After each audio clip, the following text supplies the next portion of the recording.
Hello friends, welcome to your own channel civils तैयारी। Fundamental rights के second part में आप सबका स्वागत है। आज हम बात करेंगे राइट टू फ्रीडम की। यहाँ पे हम डिस्कशन करेंगे आर्टिकल 19 से लेकर के आर्टिकल 22 का। तो चलिए शुरू। तो गाइस, अगर हम बात करें आर्टिकल 19 की, तो आर्टिकल 19 से लेकर के 22 तक हमारे जो है राइट टू फ्रीडम वाले जो है राइट्स आते हैं। आर्टिकल 19 की अगर हम बात करें तो आर्टिकल 19 कहता है, अगर हम पढ़ के देखें तो ऑल सिटीजन्स, आर्टिकल 19 का क्लॉज 1 कहता है, ठीक है, ये क्लॉज 1 के हैं सारे, आर्टिकल 19 क्लॉज 1। आर्टिकल 19 का क्लॉज 1 कहता है कि all citizens shall have the right to, तो हमें जो है 6 राइट दिए हुए हैं। पहला, right to freedom of speech and expression, ये आपका क्लॉज 1 के ए में आएगा। फिर क्लॉज 1 के बी में आएगा right to assemble peacefully without arms. Article 19(1) clause c में आएगा आपका राइट टू फॉर्म एसोसिएशंस और यूनियंस और कोऑपरेटिव सोसाइटीज। फिर आर्टिकल 19(1) क्लॉज डी में आपका आएगा right to move freely throughout the territory of India.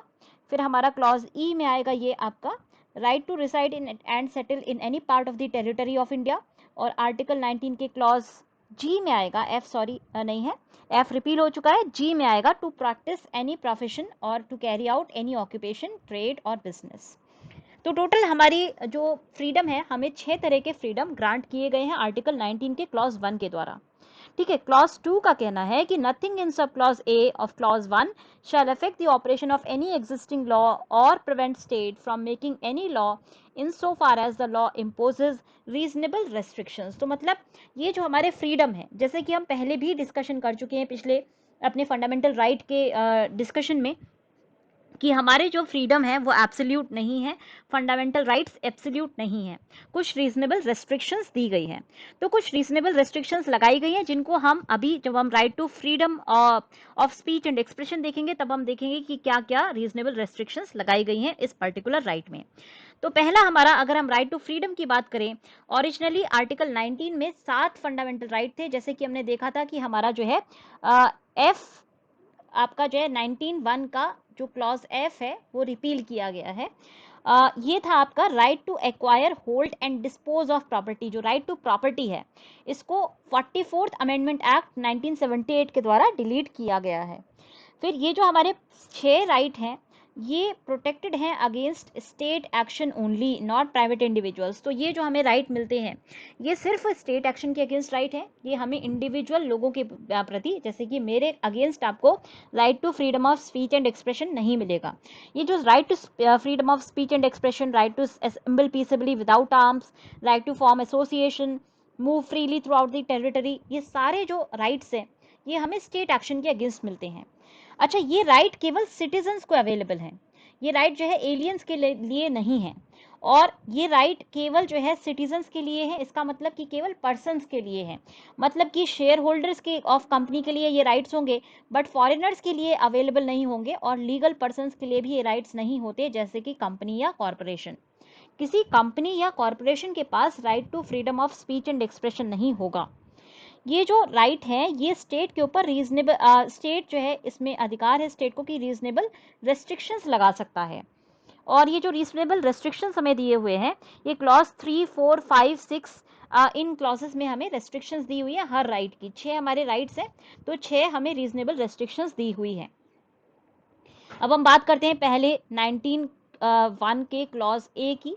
19(1) clause A में दिया हुआ है freedom of speech and expression. इसका मतलब ये हुआ कि हर सिटीजन के पास राइट है कि वो अपने व्यूज़ को एक्सप्रेस कर सके, अपनी ओपिनियंस को एक्सप्रेस कर सके, बिलीफ जो वो बिलीव करता है उसको, और कन्विक्शन मतलब कि जो उसकी धारणा है उसको एक्सप्रेस कर सके अच्छे से, चाहे बोलकर मतलब कि ओरली एक्सप्रेस कर सकता है, रिटन में एक्सप्रेस कर सकता है, प्रिंट कर सकता है, पिक्चर कर सकता है, या किसी और मैनर में अगर आप एक्सप्रेशन करते हैं, वर्बल, नॉन वर्बल, इशारों में, लिख के, पिक्चर बना के, जो है प्रिंट करके या किसी और तरीके से अगर आप एक्सप्रेशन करते हैं तो आपको ये पूरा अधिकार है कि आप अपने व्यूज़ को, अपनी ओपिनियंस को, अपने बिलीफ को, अपने कन्विक्शन को एक्सप्रेस कर सकें।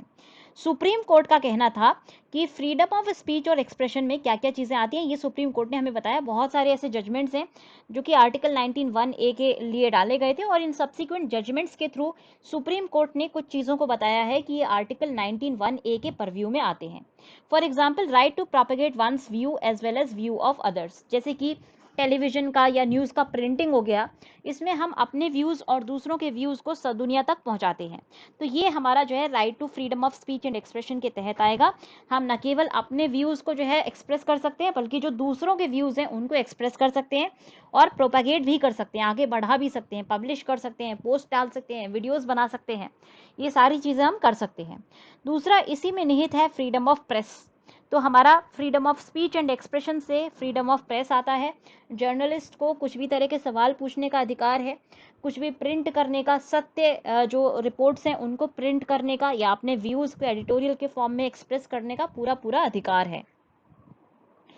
इन्हीं अधिकारों में कॉमर्शियल एडवर्टाइजमेंट भी आते हैं। कॉमर्शियल एडवर्टाइजमेंट भी एक तरह से freedom of speech and expression है। उसमें भी हम एक्सप्रेस करते हैं अपनी लाइक्स, डिसलाइक्स या अपने व्यूज़ को प्रोपेगेट करने का काम कर रहे हैं, इसलिए कॉमर्शियल एडवर्टाइजमेंट भी freedom of speech and expression के अंदर आते हैं। इसीलिए हमें अधिकार है कि हमारी जो टेलीफोनिक कॉन्वर्सेशन है उसकी टैपिंग ना की जाए, मतलब कि उसको रिकॉर्ड ना किया जाए किसी के द्वारा, क्योंकि ये हमारा freedom of expression and speech को कर्ब करेगा। इससे हमारी प्राइवेसी का खतरा होता है। इसीलिए इसको जो है ये टैपिंग का अधिकार, टेलीफोनिक टैपिंग का जो अधिकार है, ये किसी को नहीं दिया जाता है। हमें इसके प्रति, इसके अगेंस्ट जो है अधिकार मिला हुआ है, मतलब कि state is not allowed to tap the telephonic conversations. फिर right to telecast, that is government has no monopoly on electronic media, मतलब कि ऐसा नहीं है कि सिर्फ जो है दूरदर्शन ही चलेगा। मीडिया कंपनीज को या फिर किसी भी कंपनी को पूरा पूरा अधिकार है कि वो टेलीकास्ट कर सके, अलग अलग चैनल्स बना सके, न्यूज़ वगैरह टेलीकास्ट कर सकता है। फिर हमें अधिकार मिलता है कि अगर किसी पॉलिटिकल पार्टी ने बंद बुलाया हुआ है, मतलब कि जनरल स्ट्राइक की हुई है या किसी ऑर्गेनाइजेशन ने जनरल स्ट्राइक की है, तो उसके अगेंस्ट भी हमें अधिकार है, हमें फ्रीडम है कि हम उसके अगेंस्ट जाके काम कर सकें। तो ये भी हमारा freedom of speech and expression के अंदर आता है। फिर हमें अधिकार है right to know about governmental activity, यहीं से राइट टू इन्फॉर्मेशन भी आता है। हमें पता होना चाहिए कि गवर्नमेंट क्या कर रही है, तो इसके बारे में हम इन्फॉर्मेशन सीख कर सकते हैं। न केवल हमें बोलने का अधिकार है, बल्कि हमें अधिकार है चुप रहने का भी, फ्रीडम ऑफ साइलेंस भी freedom of speech and expression के अंदर आता है। और इसी तरह से जो सेंसरशिप है वो ख़त्म की जा सकती है, मतलब कि प्री सेंसरशिप ऑफ न्यूज़पेपर का मतलब होता है इमरजेंसी टाइम्स में ऐसा हुआ था जहाँ पर न्यूज़पेपर्स को बोला जाता था कि आप क्या प्रिंट करने वाले हैं वो पहले से हमें डेटा दिखाइए, तो इसको जो है प्री सेंसरशिप कहा जाता है। तो न्यूज़पेपर्स को अधिकार है कि उनके ऊपर प्री सेंसरशिप ना लगाई जाए, उनके ये भी उनकी जो है freedom of speech and expression को कर्ब करता है प्री सेंसरशिप। इसीलिए प्री सेंसरशिप के अगेंस्ट न्यूज़पेपर्स को अधिकार मिला हुआ है, ये freedom of speech and expression के अंदर आता है। फिर राइट टू डिमॉन्स्ट्रेशन और picketing but not the right to strike, आप धरना दे सकते हैं, पिकेटिंग कर सकते हैं, बट आपके पास जो है स्ट्राइक का अधिकार नहीं है। Freedom of speech and expression में आप धरना दे सकते हैं, कहीं पे जो है नारेबाजी कर सकते हैं, बट आपको ये अधिकार नहीं है कि आप स्ट्राइक करें। बट इन सब के अलावा हमने देखा था 19 के क्लॉज 2 में दिया हुआ है कि स्टेट जो है रीजनेबल रेस्ट्रिक्शंस लगा सकता है कुछ ग्राउंड्स पे। क्या क्या ग्राउंड्स हैं? पहला ग्राउंड है sovereignty and integrity of India, मतलब कि इंडिया की संप्रभुता और अखंडता के हित में freedom of speech and expression curve किया जा सकता है, जिसको हम बोलते हैं हेट स्पीच या फिर सेडेटरी स्पीचेस बोली जाती हैं। तो सेडेशन के चार्जेस लगाए जा सकते हैं अगर कोई एक्सप्रेशन देता है या स्पीच देता है जहाँ पर फॉर एग्जांपल आपने सुना होगा भारत के टुकड़े टुकड़े होंगे वाली जो स्पीचेस थी उनके ऊपर जो है ये सेडेटरी चार्जेस लगाए गए थे। वहाँ पे आप ये क्लेम नहीं कर सकते कि आपको स्पीच एंड एक्सप्रेशन का अधिकार है, क्योंकि आप जो है इंडिया की सोवरेनिटी और इंटीग्रिटी को कर्ब करने की कोशिश कर रहे हैं अपना स्पीच एंड एक्सप्रेशन का मिसयूज करके। तो वो एक रीजनेबल रेस्ट्रिक्शन है। दूसरा सिक्योरिटी ऑफ स्टेट, आपके पास सिर्फ स्पीच और एक्सप्रेशन का अधिकार है, इसका मतलब ये नहीं है कि आप स्टेट के जो सीक्रेट्स हैं वो एनिमी के साथ कम्युनिकेट करेंगे, वो अधिकार नहीं है। उसके ऊपर रीजनेबल रेस्ट्रिक्शन लगाई गई है। अगर कोई ऐसा करता है तो उसको जो है पनिश करने का अधिकार गवर्नमेंट के पास होगा, और अगर गवर्नमेंट उसको पनिश करती है तो वो रिट दायर नहीं कर सकता, ये बोलते हुए कि उसके पास freedom of speech and expression है। तो ये भी हमारी एक रीजनेबल रेस्ट्रिक्शन है। पहली रीजनेबल रेस्ट्रिक्शन हमने देखी sovereignty and integrity of India, दूसरी हमने देखी सिक्योरिटी ऑफ स्टेट, फिर तीसरी जो रेस्ट्रिक्शन है वो है friendly relation with foreign states. मान लीजिए किसी स्टेट के जो है कोई डिग्नेटरी इंडिया के अंदर आए हुए हैं, अब उस स्टेट के खिलाफ आप जो है नारेबाजी करते हैं जिससे कि दंगा फैले, या फिर आप किसी भी तरह से एक्सप्रेशन देते हैं जिससे कि हमारे जो रिलेशन है उस कंट्री के साथ खराब हो, तो वो अलाउड नहीं है। जो हमारे फ्रेंडली रिलेशन है फॉरेन स्टेट्स के साथ, उनके रिलेशंस को मेंटेन करने के लिए भी हम freedom of speech and expression के ऊपर रेस्ट्रिक्शन लगा सकते हैं। पब्लिक ऑर्डर को मेंटेन करने के लिए रेस्ट्रिक्शन लगाया जा सकता है। फॉर एग्जांपल, अगर कोई धरना देता है और उससे जो है रोड ब्लॉक होता है, जैसे कि हमने इसी साल देखा था, I think last year, sorry, CAA के प्रोटेस्ट में हमने देखा था कि जो है पूरी एक रोड की ट्रैफिक जो है काफ़ी मंथ्स तक बंद करके रखी गई थी। तो पब्लिक ऑर्डर, हालांकि उस वक्त गवर्नमेंट ने कोई कदम नहीं उठाया था, गवर्नमेंट ने उनको प्रिवेंट नहीं किया था, बट गवर्नमेंट कर सकती थी, बिकॉज ये एक पब्लिक ऑर्डर के अगेंस्ट जाता है, तो ये एक रीजनेबल रेस्ट्रिक्शन होगी on freedom of speech and expression. इसी तरह से डिसेंसी और मॉरालिटी के हित में किसी के पास freedom of speech and expression है, इसका मतलब ये नहीं है कि कोई जो है इंडिसेंट मटेरियल को प्रोपागेट करेगा या फिर फीमेल की जो डिग्निटी है उसको हर्ट करेगा। तो ये जो डिसेंसी और मॉरालिटी है, इसके अगेंस्ट भी freedom of speech and expression के लिए रीजनेबल रेस्ट्रिक्शन लगाई जाती है। फिर कॉन्टेम्प्ट ऑफ कोर्ट, अभी कॉन्टेम्प्ट ऑफ कोर्ट काफ़ी फेमस थे प्रशांत भूषण जी के केस में, उनके ऊपर गवर्नमेंट सॉरी सुप्रीम कोर्ट ने क्रिमिनल कॉन्टेम्प्ट ऑफ कोर्ट का चार्ज लगाया था और उनके ऊपर ₹1 का फाइन भी जो है लगाया गया था। तो कंटेम्प्ट ऑफ कोर्ट का मतलब है कि आप कुछ भी अगर कोर्ट को स्कैंडलाइज करते हैं या कुछ भी ऐसा पब्लिश करते हैं, या फिर ऑनगोइंग केस के को जो है भटकाने की कोशिश करते हैं, कोर्ट के ऑर्डर की अवमानना करते हैं, तो कंटेम्प्ट ऑफ कोर्ट जो है लगाया जाता है। तो उस वक्त आप मान लीजिए आपने कुछ ऐसा भाषण दिया जिससे कि कोर्ट स्कैंडलाइज होती है, तो वो भी जो है उससे हमारी जुडिशरी का फेथ हटता है। तो उसके लिए आपकी freedom of speech and expression आपको नहीं मिलेगा, वहाँ पर आपके ऊपर रेस्ट्रिक्शन लगाई जा सकती है।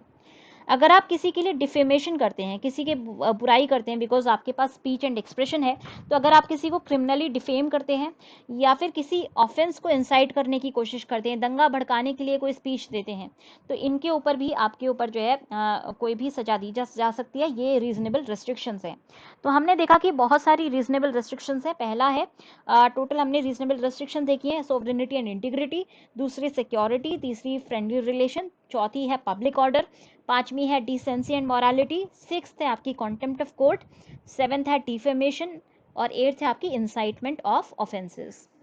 अब नेक्स्ट हम आगे बढ़ते हैं 19 का के 1 में का क्लॉज बी आपको दिया हुआ है, फ्रीडम टू असेंबली।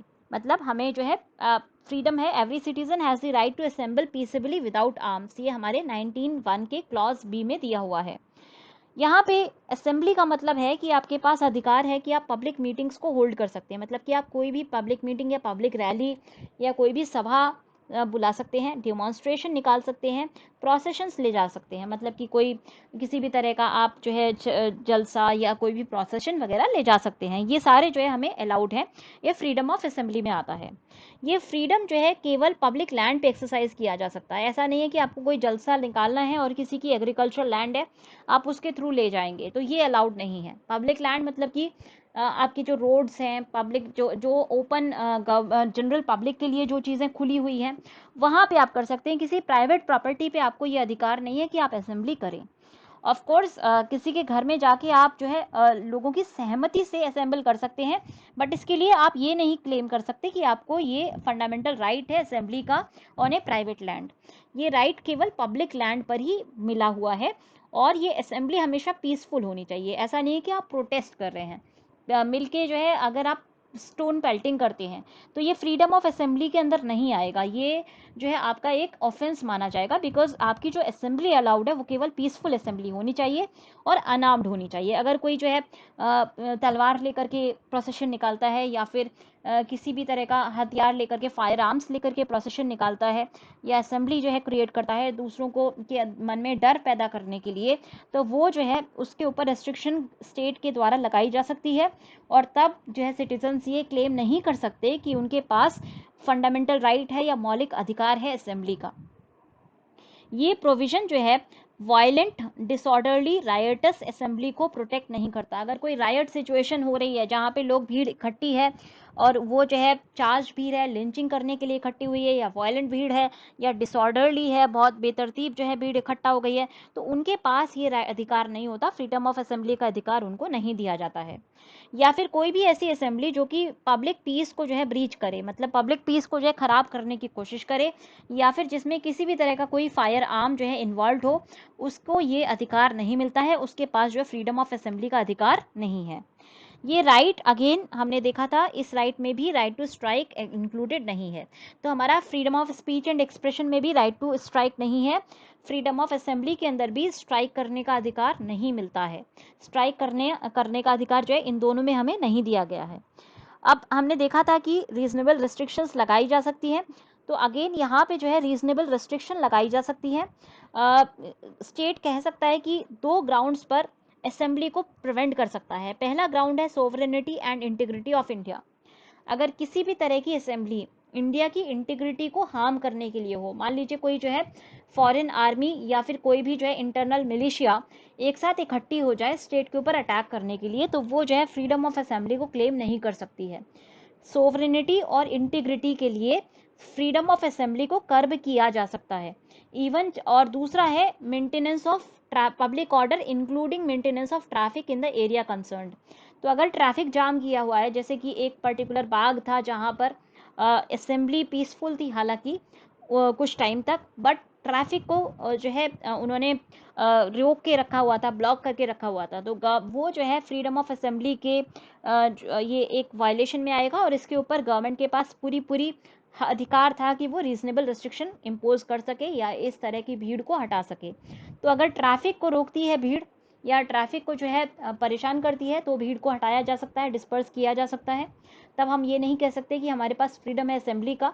दूसरा, अगर पब्लिक ऑर्डर को हार्म करती है किसी भी तरह से असेंबली, तब भी जो है उस असेंबली को रिस्ट्रिक्ट किया जा सकता है या डिस्बैंड किया जा सकता है या हटाया जा सकता है। और sovereignty and integrity of India, इनके अगेंस्ट भी अगर कोई असेंबली एकत्रित है तो उसको भी जो है गवर्नमेंट या स्टेट हटा सकती है।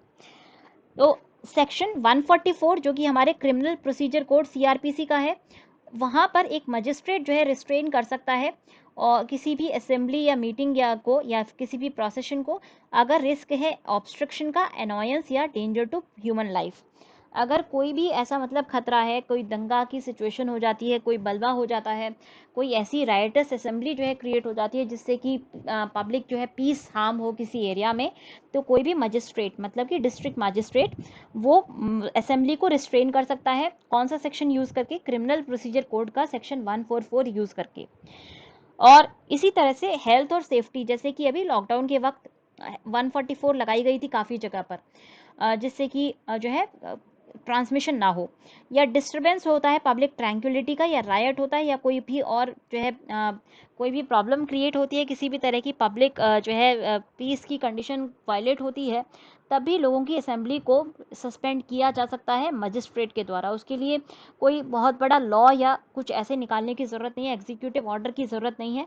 मजिस्ट्रेट के ऑर्डर के द्वारा भी किसी एरिया में under using the section 144 of CrPC का धारा 144 यूज़ करके कोई भी मजिस्ट्रेट जो है इस तरह की असेंबली को डिसबैंड कर सकता है, रिस्ट्रेन कर सकता है, मना कर सकता है। फिर अगर हम पीनल आईपीसी की बात करें, आईपीसी की धारा 141 पीनल आईपीसी मतलब इंडियन पीनल कोड, इसके सेक्शन 141 के अंदर किसी भी असेंबली जहां पर 5 या उससे ज़्यादा लोग जुड़े हों, वो अनलॉफुल हो जाती है अगर उसका ऑब्जेक्ट, उस असेंबली का ऑब्जेक्ट है कि किसी भी लॉ या लीगल प्रोसेस को रेजिस्ट किया जाए। किसी भी लॉ के एग्जीक्यूशन को अगर रोकने के लिए 5 या उससे अधिक व्यक्ति एक साथ एकत्रित हो जाते हैं, तो 141 जो हमारा सेक्शन है इंडियन पीनल कोड का, उसके तहत ये असेंबली अनलॉफुल हो जाएगी। या फिर 5 या उससे अधिक व्यक्ति किसी भी प्रॉपर्टी को ऑक्यूपाई करने के लिए आए, किसी पर्सन की प्रॉपर्टी को ऑक्यूपाई करने के लिए आते हैं, तो ये भी जो है अंडर सेक्शन 141 ऑफ आईपीसी ये असेंबली भी अनलॉफुल मानी जाएगी। कोई क्रिमिनल ट्रेसपास, कोई कहीं पे डाका डालने के लिए या फिर कोई जो है चोर बदमाशी करने के लिए या फिर जो है डकैती करने के लिए 5 या उससे अधिक व्यक्ति एक साथ असेंबल होते हैं, तो वो असेंबली भी अनलॉफुल मानी जाएगी। इसी तरह से अगर 5 या उससे अधिक व्यक्ति कुछ इलीगल एक्टिविटी करने के लिए एकत्रित होते हैं, तो उसको भी जो है अंडर सेक्शन 141 ऑफ आईपीसी इसको भी जो है इलीगल माना जाएगा या अनलॉफुल असेंबली माना जाएगा। फिर गवर्नमेंट को धमकाने के लिए, थ्रेटन करने के लिए, या गवर्नमेंट के ऑफिशियल्स को, गवर्नमेंट के जो सर्वेंट्स हैं उनको अपने लॉफुल पावर्स से रेस्ट्रेन करने के लिए अगर 5 या उससे अधिक व्यक्ति एक साथ मिलते हैं, तब उस असेंबली को भी अनलॉफुल माना जाएगा। अब हम बात करेंगे सेक्शन 19(1) हमारा जो आर्टिकल 19(1) का सब क्लॉज सी है। इसके तहत हमें मतलब ये अधिकार दिया गया है कि हम एसोसिएशंस को फॉर्म कर सकें। तो सभी सिटीजन्स के पास ये अधिकार है कि वो अपने एसोसिएशंस फॉर्म कर सकते हैं, यूनियंस या कोऑपरेटिव सोसाइटीज़ को वो फॉर्म कर सकते हैं। आर्टिकल 19(1) के तहत ही हमें अधिकार मिलता है कि हम पॉलिटिकल पार्टीज को फॉर्म कर सकते हैं, हम कंपनी फॉर्म कर सकते हैं, partnership form, society, club, trade union या कोई भी बॉडी ऑफ पर्सन्स, जो भी आर्टिफिशियल बॉडी ऑफ पर्सन्स होती है उसको हम फॉर्म कर सकते हैं। इसमें न केवल जो है एसोसिएशन को स्टार्ट करने का अधिकार दिया है, बल्कि कोई एसोसिएशन जो ऑलरेडी चल रहा है उसको कंटिन्यू करने का भी अधिकार है और एसोसिएशन के साथ जुड़ने का भी अधिकार दिया गया है। उसके अलावा एसोसिएशन का अधिकार ये भी है कि आपके पास अधिकार है not to associate as well. आपके पास जो है नेगेटिव राइट भी मिलता है कि आप चाहें तो एसोसिएशन को ना फॉर्म करें या ना ज्वाइन करें, तो ये भी आपके फ्रीडम ऑफ एसोसिएशन का ही हिस्सा है। सो एसोसिएशन में एक तो हमें राइट टू फॉर्म एसोसिएशन मिलता है और right not to form association और right not to be a part of association. ठीक है, नॉट टू फॉर्म एसोसिएशन और not to join an association दोनों हमें अधिकार हैं। मान लीजिए कोई ट्रेड यूनियन बनी हुई है, अब आपका मन नहीं है इस ट्रेड यूनियन में मेंबरशिप लेने का, आप उस कंपनी में वर्कर हैं बट आप जो है ट्रेड यूनियन में मेंबरशिप नहीं चाहते, तो आपको फोर्स नहीं किया जाता, क्योंकि आपको 19(1) के तहत right not to join an association मिलता है, जिसको आप यूज करके इसमें ट्रेड यूनियन में जबरदस्ती या भागीदारी ना ले, इसका अधिकार आपको मिलता है। रीजनेबल रेस्ट्रिक्शन अगेन इसमें लगाई जा सकती है under clause 4 of article 19। Article 19 का जो क्लॉज 4 है उसके तहत कुछ रीजनेबल रेस्ट्रिक्शंस, मतलब कि कुछ जो है इस अधिकार को यूज करने में कुछ जो है रेस्ट्रिक्शंस लगाई जा सकती है, कंडीशन लगाई जा सकती हैं। ये अधिकार आप तब यूज नहीं कर सकते अगर स्टेट की सॉवरेनिटी या इंटीग्रिटी को खतरा हो। आप कोई ऐसा एसोसिएशन मान लीजिए फॉर्म करते हैं जो कि इंडिया के अंदर स्पाइंग एक्टिविटी करता है, तो ये इलीगल माना जाएगा, क्योंकि इससे इंडिया की सॉवरेनिटी और इंटीग्रिटी को खतरा होता है। फिर पब्लिक ऑर्डर मेंटेन खराब करने के लिए अगर आप कोई एसोसिएशन फॉर्म करते हैं तो ये भी अलाउड नहीं होगा। और इमोरल जो है कोई एसोसिएशन, ऐसा कोई एसोसिएशन जो कि मोरालिटी को हार्म करे, तो मोरालिटी का ग्राउंड यूज करते हुए भी उस एसोसिएशन को स्टॉप किया जा सकता है। इन रेस्ट्रिक्शंस के अलावा कंप्लीट लिबर्टी होती है सिटीजन्स के पास कि वो किसी भी तरह का एसोसिएशन फॉर्म करें। बस आपका एसोसिएशन इंडिया की सोवरेनिटी और इंटीग्रिटी को हार्म नहीं करना चाहिए, पब्लिक ऑर्डर को हार्म नहीं करना चाहिए और मोरालिटी के अगेंस्ट नहीं होना चाहिए। Right to obtain recognition of association ये फंडामेंटल राइट नहीं है। आपके पास अधिकार है एसोसिएशन फॉर्म करने का, बट आपके पास ये अधिकार नहीं है कि जस्ट बिकॉज आपने एसोसिएशन फॉर्म कर लिया तो आपके एसोसिएशन को रिकॉग्निशन भी दी जाए। रिकॉग्निशन जो है आप अगर कंडीशंस मीट करते हैं, क्राइटेरिया मीट करते हैं जो कि सेट किया गया है, तभी रिकॉग्निशन मिलेगी। फॉर एग्जाम्पल एसोसिएशन फॉर्म करने का मतलब है कि हम कोई भी सोसाइटी फॉर्म करके कोई स्कूल भी चला सकते हैं जो सोसाइटी चलाती हो। ठीक है, तो सोसाइटी हम फॉर्म कर सकते हैं, या फिर मैं बोलती हूँ कि मान लीजिए आप कोई कोऑपरेटिव सोसाइटी खोलते हैं।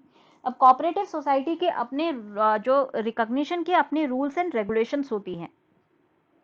अगर आपकी कोऑपरेटिव सोसाइटी उसके रूल्स एंड रेगुलेशंस को मीट आउट नहीं करती है तो उसको रिकॉग्नाइज नहीं किया जाएगा, और आप ये क्लेम नहीं कर सकते कि जस्ट बिकॉज हमारे पास फ्रीडम ऑफ एसोसिएशन है इसलिए हमें रिकॉग्निशन भी मिलनी चाहिए। फ्रीडम ऑफ एसोसिएशन हमें ऑटोमेटिकली फ्रीडम ऑफ रिकॉग्निशन नहीं देता है। सुप्रीम कोर्ट ने ये कहा कि ट्रेड यूनियंस के पास कोई गारंटी नहीं है कि वो उनको मतलब कोई राइट टू इफेक्टिव बार्गेनिंग नहीं मिलता है, ना ही राइट टू स्ट्राइक मिलता है, ना ही राइट टू डिक्लेयर लॉकआउट मिलता है। मतलब कि तालाबंदी का, हड़ताल का या बार्गेनिंग इफेक्टिव बार्गेनिंग का अधिकार नहीं है। आप ट्रेड यूनियन खोल सकते हैं, आप जो है अपने राइट्स को के लिए एक्सप्रेशन दे सकते हैं, आप जो है ज्ञापन दे सकते हैं, आप इवन स्ट्राइक भी कर सकते हैं, बट ये नहीं कह सकते कि आपके पास फंडामेंटल राइट है स्ट्राइक का। स्ट्राइक का जो राइट है, अधिकार है, ये फंडामेंटल अधिकार के अंदर नहीं आएगा।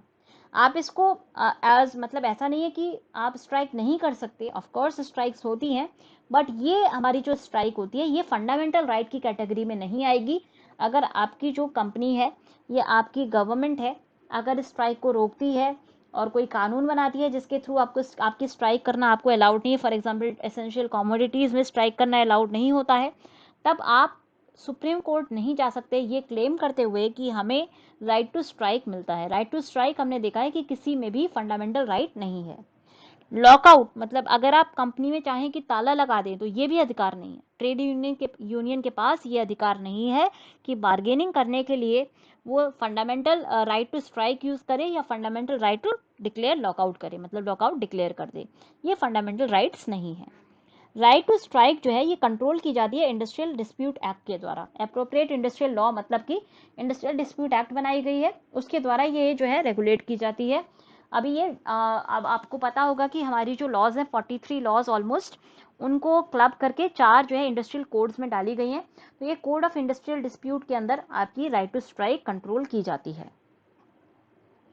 फिर नेक्स्ट आपका है कि इस फ्रीडम में अब हम देखेंगे right to freedom of movement. ठीक है, तो ये हमारा आएगा आर्टिकल 19(1) और सब क्लॉज आपका आएगा डी। आर्टिकल 19(1) के तहत सभी सिटीजन्स को, every citizen is entitled to move freely throughout the territory of country. पूरी कंट्री की लेंथ एंड ब्रेथ में हम घूम सकते हैं, हमें पूरा मूवमेंट का फ्रीडम है। मतलब कोई भी सिटीजन एक स्टेट से दूसरे स्टेट जा सकता है, एक जगह से दूसरी जगह जा सकता है, एक स्टेट में एक स्टेट से दूसरे स्टेट ट्रैवल कर सकता है, और एक सिटी से दूसरे city with in the same state भी ट्रैवल कर सकता है।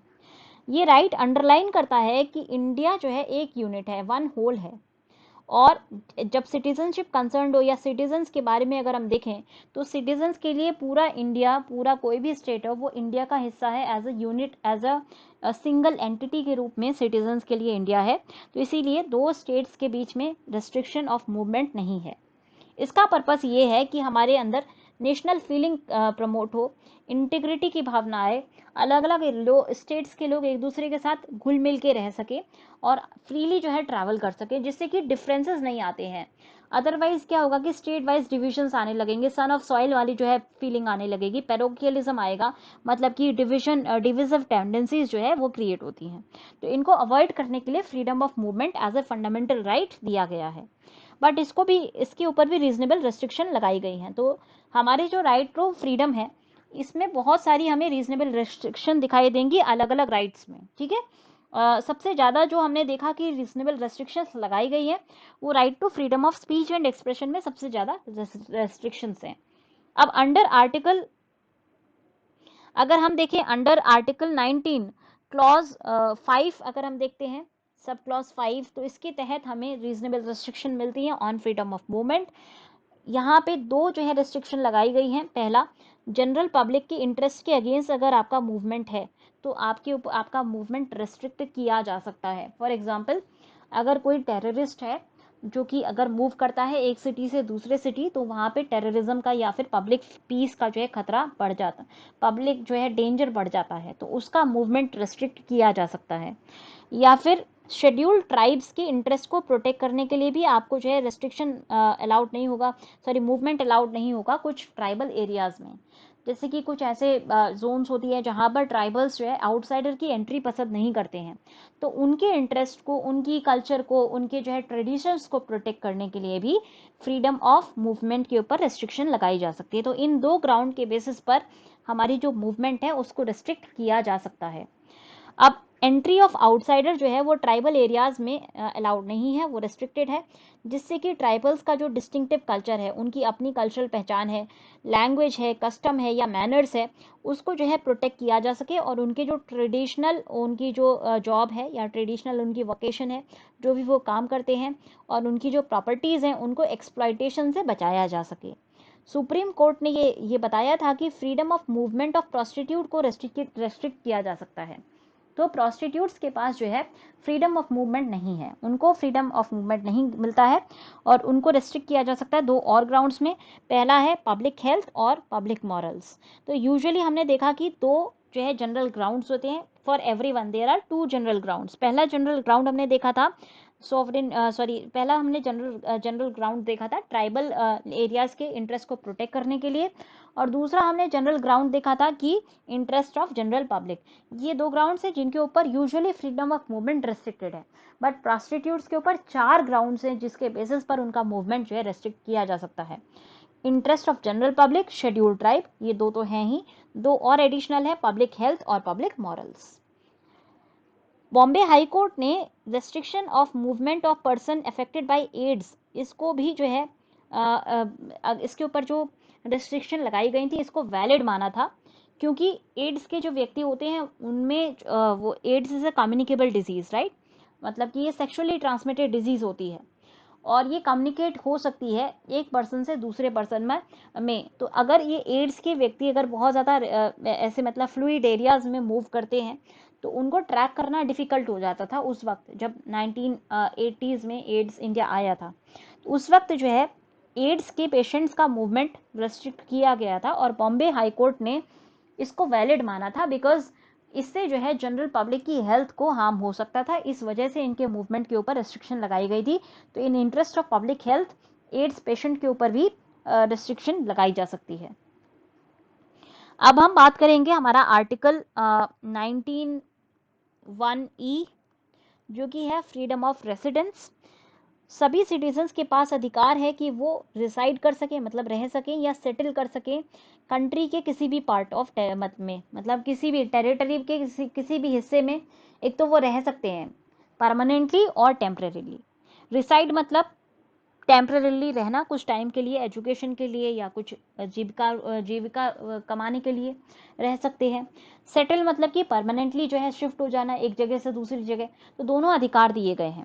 तो इस राइट में दो अधिकार हैं। पहला right to reside. Right to reside का मतलब कि आप किसी भी स्टेट में या किसी भी प्लेस में टेम्परेरीली जाके रह सकते हैं। राइट टू सेटल का मतलब है कि कंट्री के किसी भी हिस्से में जाकर के आप घर बना सकते हैं या डोमिसाइल ले सकते हैं और परमानेंटली उस हिस्से में जाके रह सकते हैं। तो ये दोनों जो है फ्रीडम ऑफ रेसिडेंस भी हमें ग्रांट किया गया है अंडर आर्टिकल 19(1)(e). मतलब अगर मैं किसी पर्टिकुलर स्टेट ए से बिलोंग करती हूँ तो मेरे पास ये अधिकार है कि मैं किसी भी अन्य स्टेट में जाके, मान लीजिए बी स्टेट में जाके टेम्परेरीली भी रह सकती हूँ कुछ शॉर्ट ड्यूरेशन के लिए, 5 साल, 3 साल, 6 साल, जो भी मेरा जो है कोर्स है, या फिर मान लीजिए कोई ऑक्यूपेशन है उसको करने के लिए, या फिर मैं परमानेंटली वहाँ घर बना के वहाँ की डोमिसाइल लेके वहाँ पे जो है परमानेंटली भी सेटल कर सकती हूँ। तो रेसिडेंस का भी अधिकार मिलता है और सेटलमेंट का भी अधिकार मिलता है। ये बहुत इंपॉर्टेंट है दोनों चीज़ों को कंसिडर करना। राइट टू रेसिडेंस, इसका इंटेंशन है, इस राइट को इसलिए बनाया गया है जिससे कि इंटरनल बैरियर्स ना हो, इंटरनल माइग्रेशन को प्रमोट किया जा सके और कंट्री के एक हिस्से से दूसरे हिस्से में लोग जो है फ्रीली ना केवल रिसाइड कर सके बल्कि सेटल भी कर सकें। इससे क्या होता है कि पीस, इंटीग्रिटी जो है इंटीग्रिटी और फ्रेटर्निटी की भावना बढ़ती है। इससे नेशनलिज्म बढ़ती है का प्रमोशन होता है, और नैरो माइंडेडनेस और स्टेट वाला जो एक कल्चर होता है जो बहुत ज़्यादा कुछ स्टेट्स में पाया जाता है तो उसके वो भी थोड़ा सा डाइल्यूट होता है। बट स्टेट जो है मतलब कि गवर्नमेंट रीजनेबल रेस्ट्रिक्शंस पुट कर सकती है। तो अगर हम इसमें देखें आर्टिकल ई अगेन हमारा जो है सब क्लॉज 5 में दिया गया है। दो ग्राउंड्स जो हमने पहले देखे थे वही ग्राउंड्स हैं।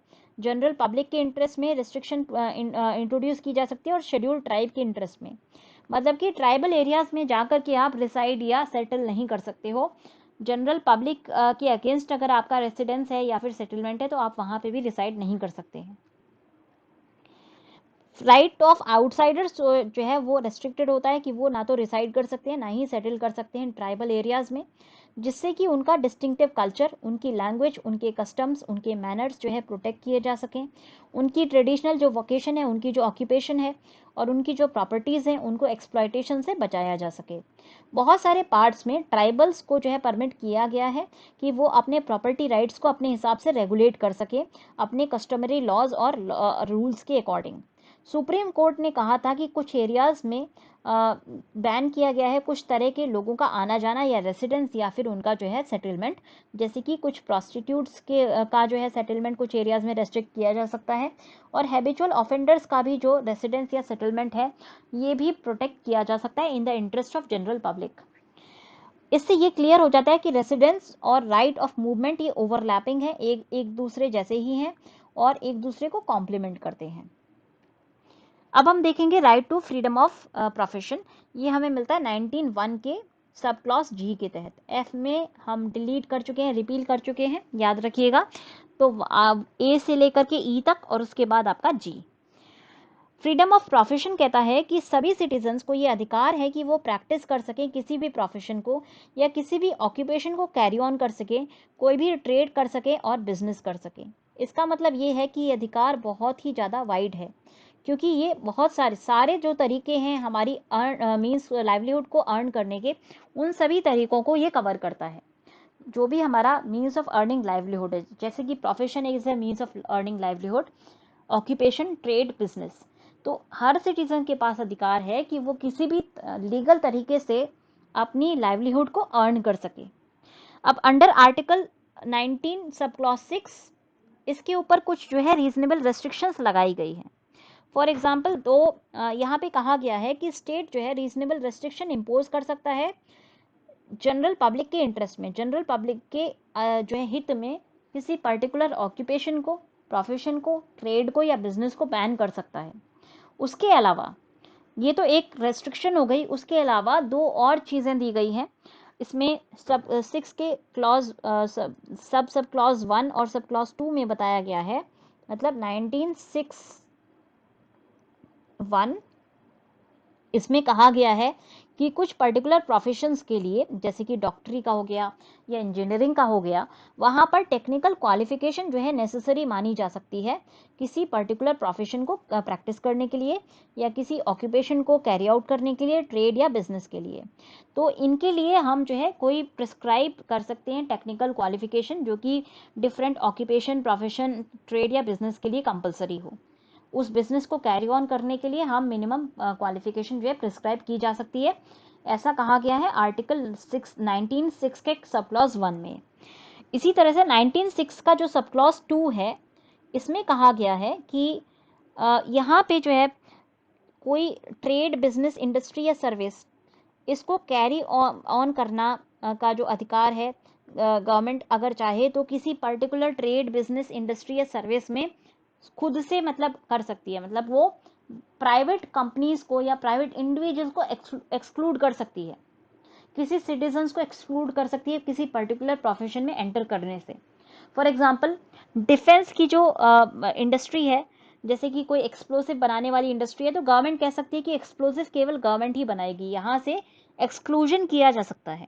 तो किसी भी प्रोफेशन से, किसी भी ट्रेड से, किसी भी इंडस्ट्री से या किसी भी सर्विस से सिटीजन्स को एक्सक्लूड कर सकते हैं और स्टेट अपनी मोनोपोली उस प्रोफेशन, उस सर्विस, उस बिजनेस या उस इंडस्ट्री के ऊपर अधिकार, मोनोपोली वाला अधिकार जमा सकती है, जैसे कि रेलवेज के अंदर है।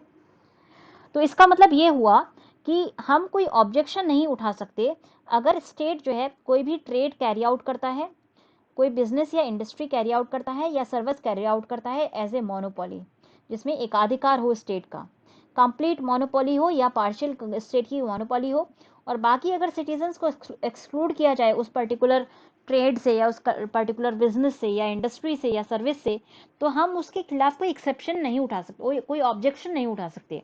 क्यों? क्योंकि हमें आर्टिकल 19 के 6 के सब क्लॉज 2 में हमें दिया गया है कि स्टेट के पास अधिकार है कि वो जनरल पब्लिक के हित में किसी भी ट्रेड, बिजनेस, ऑक्यूपेशन वगैरह से या इंडस्ट्री से किसी भी सिटीजन को जो है एक्सक्लूड कर सकती है। इसका मतलब ये नहीं है कि कोई भी प्रोफेशन, बिजनेस, ट्रेड या ऑक्यूपेशन जो कि इमोरल है उसको हम कर सके, ठीक है। तो इस राइट में जो है इमोरल ऑक्यूपेशन अलाउड नहीं है, बिकॉज जनरल पब्लिक इंटरेस्ट एक रीजनेबल रेस्ट्रिक्शन का ग्राउंड है against the freedom of occupation. और कोई डेंजरस काम जैसे कि हार्मफुल ड्रग हो या एक्सप्लोसिव है, इन सब को भी आप इनको भी करने का अधिकार नहीं मिलता है। स्टेट इनको पूरी तरह से प्रोहिबिट कर सकता है या रेगुलेट कर सकता है, पूरी तरह से बंद कर सकता है या रेगुलेट कर सकता है, या फिर इनकी लाइसेंसिंग दी जा सकती है स्टेट के द्वारा। तो फ्रीडम ऑफ ऑक्यूपेशन अगेन एक क्वालिफाइड फ्रीडम है, एब्सोल्यूट फ्रीडम नहीं है। देखिए गाइस, जब हम बात करते हैं रीजनेबल रेस्ट्रिक्शन की, तो यहाँ पे जाने से पहले मैं आपको एक और चीज बता देती हूँ, test of reasonableness. Test of reasonableness, कभी कभी ऐसा होता है कि जो हमें फ्रीडम दिए गए हैं आर्टिकल 19 के क्लॉज 1 में, ए से लेकर के जी तक जितने भी हमें फ्रीडम दिए गए हैं, सारे 6 फ्रीडम, तो कभी कभी हो सकता है कि इनके ऊपर जो कॉन्स्टिट्यूशन में रीजनेबल रेस्ट्रिक्शन लगाई गई है, उसके अलावा भी इमरजेंसी सिचुएशन ऐसी हो सकती है जिसके तहत गवर्नमेंट को कोई रीजनेबल रेस्ट्रिक्शन इम्पोज करनी पड़े। तो ऐसे में बहुत सारे केसेस आए हैं जिनके तहत सुप्रीम कोर्ट ने एक टेस्ट बताया है रीजनेबलनेस का। केसेस जैसे कि हमारा Chintaram Rao versus state of Madhya Pradesh case था, फिर एक था Khare versus state of Delhi, Khare versus state of Delhi, ठीक है, ये आपका केस आया था। उसके अलावा हमारा Dwarka Prasad Laxmi Narayan versus state of Uttar Pradesh, ठीक है, Dwarka Prasad Laxmi Narayan versus state of UP, ठीक है। इन सभी केसेस में अलग अलग टेस्ट बताए गए हैं रीजनेबलनेस के। तो जब हम रीजनेबलनेस की बात करते हैं तो क्राइटेरिया ये देखना चाहिए कि हमारे जो सोशल कंट्रोल और इंडिविजुअल राइट्स, इन दोनों के बीच में एक बैलेंस निकल के आए सामने। अब हम देखिए इसकी बात क्यों कर रहे हैं, क्योंकि अभी जब हमारा 5 अगस्त को 2019 में जो है रेस्ट्रिक्शंस इम्पोज की गई थी जम्मू एंड कश्मीर के अंदर, और इस वजह से ये जो हमारा फ्रीडम है, राइट टू फ्रीडम है, ये इंपॉर्टेंट बन जाता है। यहाँ पे आपको कोई बड़ा आंसर लिखने के लिए आ सकता है। इसीलिए अब हमें देखना है कि क्या क्या रीजनेबलनेस के टेस्ट बताए थे सुप्रीम कोर्ट ने। सुप्रीम कोर्ट ने कहा था कि हमेशा जो है लॉज, जो हमारा रेस्ट्रिक्शन है वो बैलेंस करनी चाहिए, मतलब एक बैलेंस होना चाहिए between the right and the individual right and the social right. Social right और इंडिविजुअल राइट के बीच में बैलेंस की सिचुएशन जो है बननी चाहिए। ये चीज़ बताई गई थी सुप्रीम कोर्ट के द्वारा, और उसके बेसिस पर 4 टेस्ट दिए थे। पहली चीज़ देखना होगा कि किस तरह का राइट जो है इन्फ्रिंज किया गया, नेचर ऑफ राइट इन्फ्रिंज्ड, मतलब कि आपका कौन सा जो अधिकार है उसका इन्फ्रिंजमेंट हुआ है, क्या वो मूवमेंट का हुआ है, या फिर आपका जो क्या आपका जो है स्पीच का राइट इन्फ्रिंज हुआ है। तो सबसे पहला जो टेस्ट है ये है कि आपको ये देखना, सबसे पहले ये देखा जाएगा कि क्या कौन सा राइट हमारा, कौन सा अधिकार वो इन्फ्रिंज हुआ है। दूसरा देखा जाएगा कि क्या पर्पस है, पर्पस ऑफ रेस्ट्रिक्शन, रेस्ट्रिक्शन किस लिए लगाई गई है, किस पर्पज से रेस्ट्रिक्शन लगाई गई है, क्या वो पब्लिक ऑर्डर में है, मोरालिटी के लिए है, या फिर जो है सॉवरेनिटी या इंटीग्रिटी के लिए है, सिक्योरिटी के लिए है, क्या पर्पस है जिस पर्पस की वजह से रेस्ट्रिक्शन लगाई गई है। तीसरी चीज क्या देखी जाएगी कि ईवल सॉर्ट्स, तीसरी चीज देखी जाएगी कि evils sought to be amended by law, remedied by law. तो बाई लॉ जो है हम रेस्ट्रिक्शंस लगा सकते हैं राइट टू फ्रीडम पे। कोई भी हम एक्स्ट्रा रेस्ट्रिक्शन जो कि हमें कॉन्स्टिट्यूशन में नहीं दी गई हैं वो हम इम्पोज कर सकते हैं, पर इम्पोज करने से पहले सुप्रीम कोर्ट इन 4-5 चीज़ों को देखेगी। पहली चीज़ नेचर क्या है राइट का, दूसरा पर्पस क्या है आपकी रेस्ट्रिक्शन का, आप कौन से ईवल को जो है रेमेडी करने की कोशिश करें, लॉ लगा के कौन सा आप रीजनेबल रेस्ट्रिक्शन इम्पोज करेंगे, और उससे कौन सा ईवल, कौन सी ऐसी कमी है जिसको आप दूर करने वाले हैं। चौथा कि ये जो हमारा, देखिए यहाँ पे आएगा test of proportionality, how far the restriction is or is not proportionate to the evil. ये देखा जाएगा how far the restriction is or is not proportionate to evil। Guys ये बहुत इंपॉर्टेंट पार्ट है। यहाँ पे ये देखा जाता है, ये इसको हम टेस्ट ऑफ प्रोपोर्शनैलिटी भी बोलते हैं, कि मतलब आप जो ईवल है, हमने ईवल कंपेयर कर रहे हैं और रेस्ट्रिक्शन कंपेयर कर रहे हैं। अब ये रेस्ट्रिक्शन कितना प्रोपोर्शनेट है। मान लीजिए कोई ईवल छोटा सा हुआ है, मान लीजिए कि हमारा कोई फ्रीडम है, मान लीजिए हमारा फ्रीडम टू यूज इंटरनेट है, उससे ईवल मान लीजिए हम जो है असेंबल कर सकते हैं, बट ये पीसफुल असेंबली है, असेंबल करने का मान लीजिए हमें अधिकार मिलता है। बट रेस्ट्रिक्शन हमारी हो सकती है कि टोटल आप पूरी तरह से ही बैन कर दें मोबाइल, ना केवल इंटरनेट दें, ना ही हमें जो है मोबाइल का डेटा दें, बिल्कुल बात ही खत्म कर दें, तो ये रेस्ट्रिक्शन काफ़ी स्ट्रिक्ट हो जाती है। तो प्रोपोर्शनैलिटी होनी चाहिए। रेस्ट्रिक्शन जो है बहुत ज़्यादा, जो ईवल है अगर वो कम क्वांटिटी का है और उसके तुलना में अगर रेस्ट्रिक्शन बहुत ज़्यादा हो गया, तो ये जो है रीजनेबल रेस्ट्रिक्शन नहीं मानी जाएगी। प्रोपोर्शनैलिटी होनी चाहिए। ईवल जो है हमेशा ईवल से छोटा ही रेस्ट्रिक्शन होना चाहिए। अगर ईवल बड़ा है तभी रेस्ट्रिक्शन आप ज़्यादा इम्पोज कर सकते हो। ईवल अगर छोटा है, छोटा अगर कोई कमी है, उसको दूर करने के लिए कम रेस्ट्रिक्शन आपको इम्पोज करनी होगी। सिवियर रेस्ट्रिक्शन आप इम्पोज नहीं कर सकते किसी छोटे ईवल को दूर करने के लिए। तो ये टेस्ट ऑफ प्रोपोर्शनैलिटी है। ये काफ़ी ज़्यादा न्यूज़ में था पिछले साल, पूरे साल ये न्यूज़ में रहा है, क्योंकि ऑलमोस्ट 1 साल तक वहाँ पर इंटरनेट सस्पेंडेड था Jammu and Kashmir, UT of Jammu and Kashmir में, जिस वजह से ये काफ़ी चीज़ें जो है एकदम न्यूज़ में थी। इसीलिए मैं इनके ऊपर जो है स्ट्रेस दे के बात कर रही हूँ। और पांचवा है आपका, पांचवा चीज़ है कि प्रिवेलिंग कंडीशन क्या है। क्या कंडीशन है? Prevailing condition at the time, जिस वक्त ये रीजनेबल रेस्ट्रिक्शन लगाई गई है उस वक्त क्या कंडीशन है? क्या ये वॉर की सिचुएशन है या फिर पीस की सिचुएशन है? अगर वॉर की सिचुएशन है तो सिवियर रेस्ट्रिक्शंस इम्पोज की जा सकती हैं, बट अगर पीस की सिचुएशन है तब सिवियर रेस्ट्रिक्शंस को इम्पोज करना जो है अवॉइड करना होगा गवर्नमेंट को। ये बहुत सारे केसेस के थ्रू ये चीज़ें लाई गई हैं, ठीक है।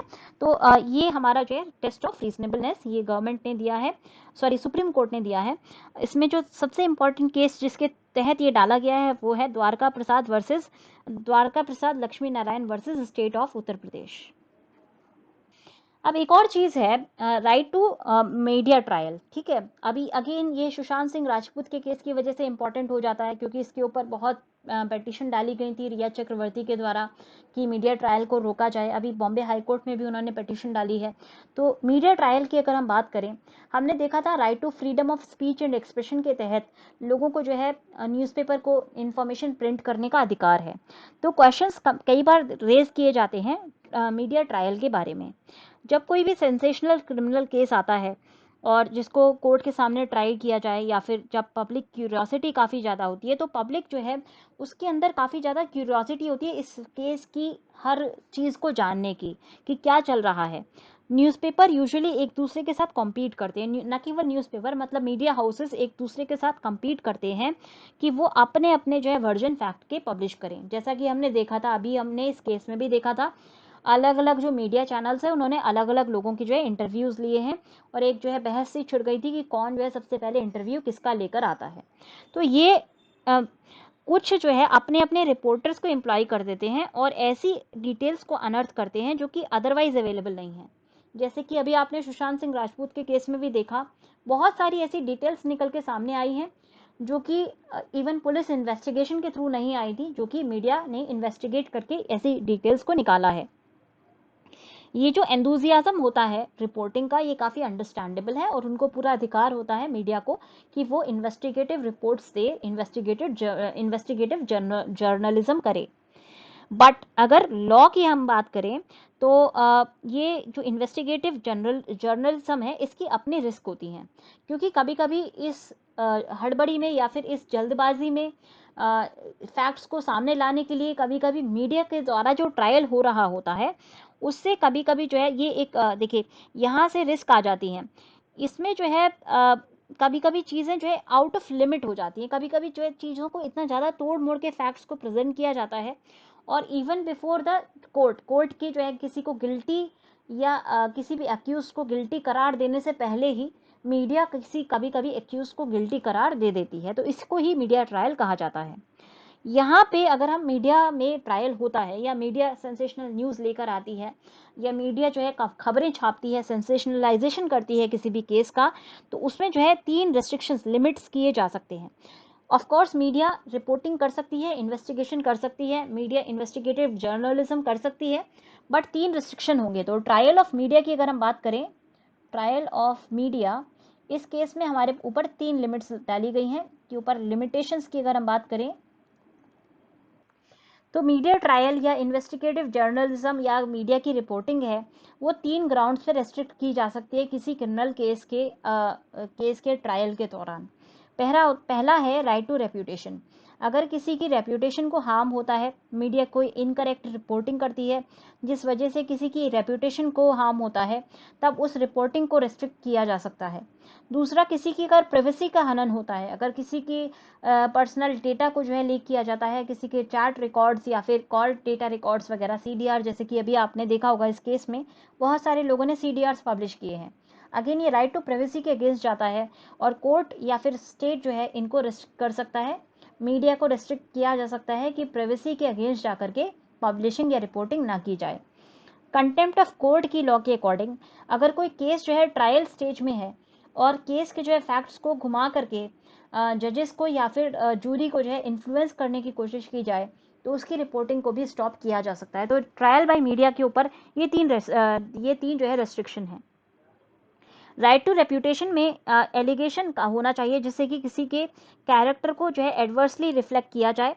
और ये जो है आपका यहाँ पे हमें देखना होगा कि प्रिविलेज कुछ ऐसी चीज़ें हैं, राइट टू रेप्यूटेशन में बहुत सारी ऐसी चीज़ें आती हैं कि किसी की जो प्राइवेट डेटा है वो आप हार्म करते हैं या फिर किसी के ऊपर भी मतलब इस तरह की रेप्यूटेशन ख़राब करने की कोशिश करते हैं, मिलाइन करने की कोशिश करते हैं अगर इनकरेक्ट रिपोर्टिंग के द्वारा, तो उसको जो है रोका जा सकता है again again in the limitation of right to reputation. बाकी चीज़ें मैंने आपको समझाई थी। तो ये आपके 2 पार्ट्स थे जिनको मुझे लगा कि ये मेरे को एक्सप्लेन करने चाहिए, साथ साथ in freedom of right to freedom. अब हम आगे मूव करते हैं आर्टिकल 20 की तरफ। आर्टिकल 20 कहता है protection in respect of conviction. Conviction में आपको कुछ प्रोटेक्शन प्रोवाइड किए मिलते हैं। कन्विक्शन का मतलब अगर कोई गिल्टी हो गया है, कोई गिल्टी माना जाता है, तो उसको जो है और किसी को अगर सज़ा होती है तो उस बारे में कुछ जो है प्रोटेक्शन दी गई है। कोई भी अगर किसी को कन्विक्ट किया जाता है, किसी को जो गिल्टी करार दिया जाता है किसी भी कोर्ट ऑफ लॉ के द्वारा, तो वहाँ पर हमें कुछ प्रोटेक्शन ग्रांट की जाती हैं। आर्टिकल 20 के अगर हम क्लॉज 1 को देखें तो क्लॉज 1 कहता है no person shall be convicted for an offence except for the violation of a law in force at the time of commission of the act charge as an offence. मतलब ये है कि यहाँ पे जो आर्टिकल 20 है ये हमें प्रोटेक्शन ग्रांट करता है against excessive and arbitrary punishment. किसी को बहुत ज़्यादा पनिशमेंट ना मिले और किसी की जो है बिना गलती का पनिशमेंट ना मिले, इसके अगेंस्ट जो है प्रोटेक्शन हमें मिलती है। चाहे वो, और ये सभी को मिलेगी, ये एक्यूज पर्सन, सभी एक्यूज पर्सन को मिलती है, चाहे वो सिटीजन हो और या फिर फॉरेनर हो। तो आर्टिकल 19 केवल सिटीजन्स को मिलती है, बट आर्टिकल 20 बोथ सिटीजन और फॉरेनर दोनों के लिए अवेलेबल है। पहला हमने क्या देखा, no ex post to facto law, मतलब कि किसी भी व्यक्ति को तब तक कन्विक्ट नहीं किया जाएगा जब तक उसने कोई ऑफेंस ना किया हो। ऑफेंस मतलब जब तक उसने कोई गलती ना की हो। ऑफेंस क्या है, violation of law in force at the time of commission of the act. गलती की हो, गलती क्या है कि अगर उसने कोई लॉ तोड़ी है, वो उस वक्त फोर्स में थी जब उसने ये कोई एक्ट किया जिससे कि लॉ टूटी, तभी उसको पनिश किया जा सकता है। फॉर एग्जाम्पल मान लीजिए अभी जो है ड्रंक ड्राइविंग मान लीजिए इस वक्त इन फोर्स एन ऑफेंस है इंडिया के अंदर। अगर आप शराब पी के वाहन चलाते हैं तो ये एक ऑफेंस है, इसके अगेंस्ट हमें जो है पनिशमेंट दिया जा सकता है क्योंकि जब हमने ये एक्ट कमिट किया उस वक्त ये ऑफेंस थी और इसके अगेंस्ट हमें जो है पनिशमेंट मिल सकती है, कन्विक्शन मिल सकता है। अगर मान लीजिए एट प्रेजेंट मान लीजिए पूरे इंडिया के अंदर अगर हम देखें तो मान लीजिए कि पीपीई किट पहन के ड्राइविंग करना इस वक्त ये ऑफेंस नहीं है, तो किसी को अगर कोई पीपीई किट पहने बिना ड्राइविंग करता है तो उसको हम कन्विक्ट नहीं कर सकते कि उसने कोई लॉ तोड़ी है, क्योंकि जब उसने ये एक्ट कमिट की उस वक्त जो है पीपीई किट पहन के गाड़ी चलाना मतलब ऐसी कोई लॉ नहीं है। अगर मान लीजिए 2 साल के बाद इस तरह की लॉ आ जाती है और मैंने ये ऑफेंस आज किया है, तो आज का जो मैंने ऑफेंस किया है वो 2 साल के बाद मुझे पनिशमेंट उस वक्त नहीं मिलेगा, क्योंकि जब मैंने ये एक्ट किया था उस वक्त ऐसी कोई लॉ नहीं थी जहां पर पीपीई किट पहन के गाड़ी चलाना एक अलाउड हो और अगर नहीं चला रहे हैं तो वो ऑफेंस हो। ठीक है। तो जब भी हम एक्ट कमिट कर रहे हैं उस वक्त अगर कोई लॉ है जो कि उस एक्ट को प्रोहिबिट करती है और फिर भी अगर हमने कोई वो एक्ट कमिट किया तो केवल तभी हमें पनिशमेंट मिलेगा, अदरवाइज हमें पनिशमेंट नहीं मिलेगा। फिर दूसरा जो इसी में आर्टिकल आपका जो 20 का क्लॉज 1 है, ये भी कहता है कि nor be subjected to a penalty greater than that which might have been inflicted under the law in force at the time of commitment of the offence. मतलब कि मान लीजिए 2020 में मैंने एक ऑफेंस किया, मान लीजिए मैंने जो है सिग्नल जो है रन आउट किया है, सिग्नल तोड़ा है, और वहां पे ऑफेंस के रूप में अभी मेरा चालान आ जाता है। ठीक है, चालान मुझे देना होता है, तो ये ऑफेंस का पनिशमेंट क्या है? चालान है। तो 2020 में मान लीजिए मैंने कोई एक्ट कमिट किया है और इसका पेनल्टी है कि मुझे चालान मिलेगा या फिर मुझे फाइन देना होगा। ठीक है, अब मान लीजिए ये केस गया लॉ कोर्ट में, और जब तक ये केस कोर्ट में गया तब तक जो है गवर्नमेंट ने एक लॉ बना दी जहां पर पेनल्टी को बढ़ा करके मान लीजिए 1 महीने की सजा दे दी। तो मुझे 1 महीने की सजा ग्रांट नहीं होगी, बिकॉज जब मैंने ये ऑफेंस कमिट किया था उस वक्त पेनल्टी के रूप में केवल जो है क्या मौजूद था? केवल उस वक्त हमें फाइन मिलना होता था। इसीलिए मुझे जो है पेनल्टी से, जब मैंने ये ऑफेंस कमिट किया है उस वक्त की जो पेनल्टी है केवल उतनी ही सजा मिलेगी। आपको याद होगा एक बहुत इंपॉर्टेंट केस था, एक बहुत जो है बड़ा केस था, निर्भया का केस था। उस वक्त जो है एक माइनर जो है एंगेज था उस केस में। उस माइनर को जो है हालांकि जब ये पूरा केस काफ़ी जो है फेमस हुआ था, काफ़ी फेमस क्या मतलब डिसफेमस केस था, इनफेमस केस था, और काफ़ी ज़्यादा जो है पब्लिक सेंटिमेंट उस पर्टिकुलर माइनर के अगेंस्ट आए थे, क्योंकि उस माइनर ने बहुत ही ज़्यादा हीनियस एक्टिविटी कंडक्ट की थी। बट जिस वक्त उसने एक एक्टिविटी कंडक्ट की थी उस वक्त की जो पेनल्टी थी मैक्सिमम, क्योंकि वो एक जुवेनाइल था, अंडर 18 था, तो अंडर 18 के बच्चों के लिए केवल 3 साल की सजा थी। तो उसको जो है 3 साल की सजा ही सुनाई गई, although his offence was very big, फिर भी उसको 3 साल।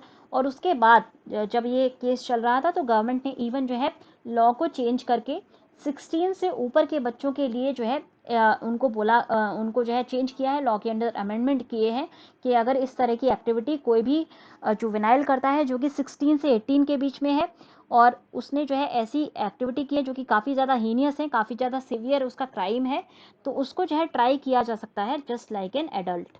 ये चीज़ गवर्नमेंट ने लॉ चेंज करके पेनाल्टी को इंक्रीज भी कर दिया, बट उस पर्टिकुलर शख्स को ये पेनाल्टी नहीं मिली थी।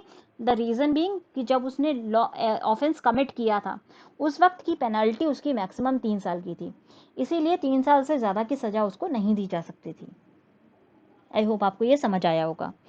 फिर आर्टिकल 20 का क्लॉज 2 कहता है कि no person shall be prosecuted and punish for the same offence more than once. एक ही सजा के लिए कोई डबल जियोपार्डी नहीं होगी। डबल जियोपार्डी मतलब 2 बार एक ही सजा के लिए हमें पनिशमेंट नहीं मिलेगा। अगर आपने कोई क्राइम किया, आपको सजा मिली, एक बार आप सजा काट के आ गए, अब आपकी जो है वो क्राइम के लिए आपको दोबारा पनिशमेंट नहीं मिल सकता। ठीक है, तो एक ही क्राइम के लिए आपको 2 बार पनिशमेंट नहीं मिल सकता। ये हमारा आर्टिकल 20 के क्लॉज 2 में ग्रांट किया गया है। फिर आप आर्टिकल 20 का क्लॉज 3 कहता है it is against self incrimination. मतलब आप किसी व्यक्ति को, कोई भी पर्सन जो कि एक्यूज्ड है किसी ऑफेंस का, उसको ये कंपेल नहीं किया जाएगा कि वो खुद के खिलाफ जो है गवाही दे। He should not be made to be compelled to a witness against himself. उसको जो है फोर्स नहीं किया जाएगा कि वो अपने आप के खिलाफ जाके गवाही दे या अपने आप को कन्विक्ट करने के लिए जो है विटनेस के रूप में एक्ट करे। ये स्टेट की रिस्पॉन्सिबिलिटी होती है कि कोई भी अगर कोई भी एक्यूज है तो उसके कन्विक्शन को प्रूव करने की रिस्पॉन्सिबिलिटी स्टेट गवर्नमेंट की और इन्वेस्टिगेटिंग एजेंसीज की होती है। किसी व्यक्ति को जो है फोर्स या कंपेल नहीं किया जा सकता कि वो खुद के अगेंस्ट जो है विटनेसिंग कर सके, खुद को इंक्रिमिनेट करे, इस तरह की जो है अलाउड नहीं है। तो protection in respect of conviction में कहा जाता है कि कोई भी जो एक्स पोस्ट फैक्टो लॉ है जो कि किसी भी क्राइम के बाद बनी है, उससे जो पेनल्टी है उसकी पेनल्टी रिट्रोस्पेक्टिवली नहीं लगाई जा सकती। मतलब कि मान लीजिए कोई लॉ बनती है 2020 में और इस लॉ की जो पेनल्टी है, क्रिमिनल ऑफेंस है, ये 2018 से जिसने भी ये क्राइम किया हो उसको भी सजा मिले, ऐसा नहीं हो सकता। अब 2020 में लॉ बनी है तो 2020 के बाद जिस दिन लॉ बनी है उसके बाद अगर कोई इस लॉ को तोड़ेगा तो उसको क्रिमिनली जो है पनिशमेंट दिया जा सकता है, बट उसको जो है क्रिमिनल पनिशमेंट रिट्रोस्पेक्टिव इफेक्ट से नहीं मिलेगा। मतलब कि उसने क्राइम पहले किया हो और पनिशमेंट उस वक्त जो है वो लॉ ना हो, उसके संदर्भ में उसको कभी पनिश नहीं किया जा सकता। Enactment of such a law is prohibited by the first provision of Article 20 Article 20 ये हमने देख लिया है। बट ये लिमिटेशन केवल क्रिमिनल लॉ पर है। मतलब हम रिट्रोस्पेक्टिव इफेक्ट से, मतलब कि पीछे की डेट से कोई भी क्रिमिनल लॉ नहीं लगा सकते।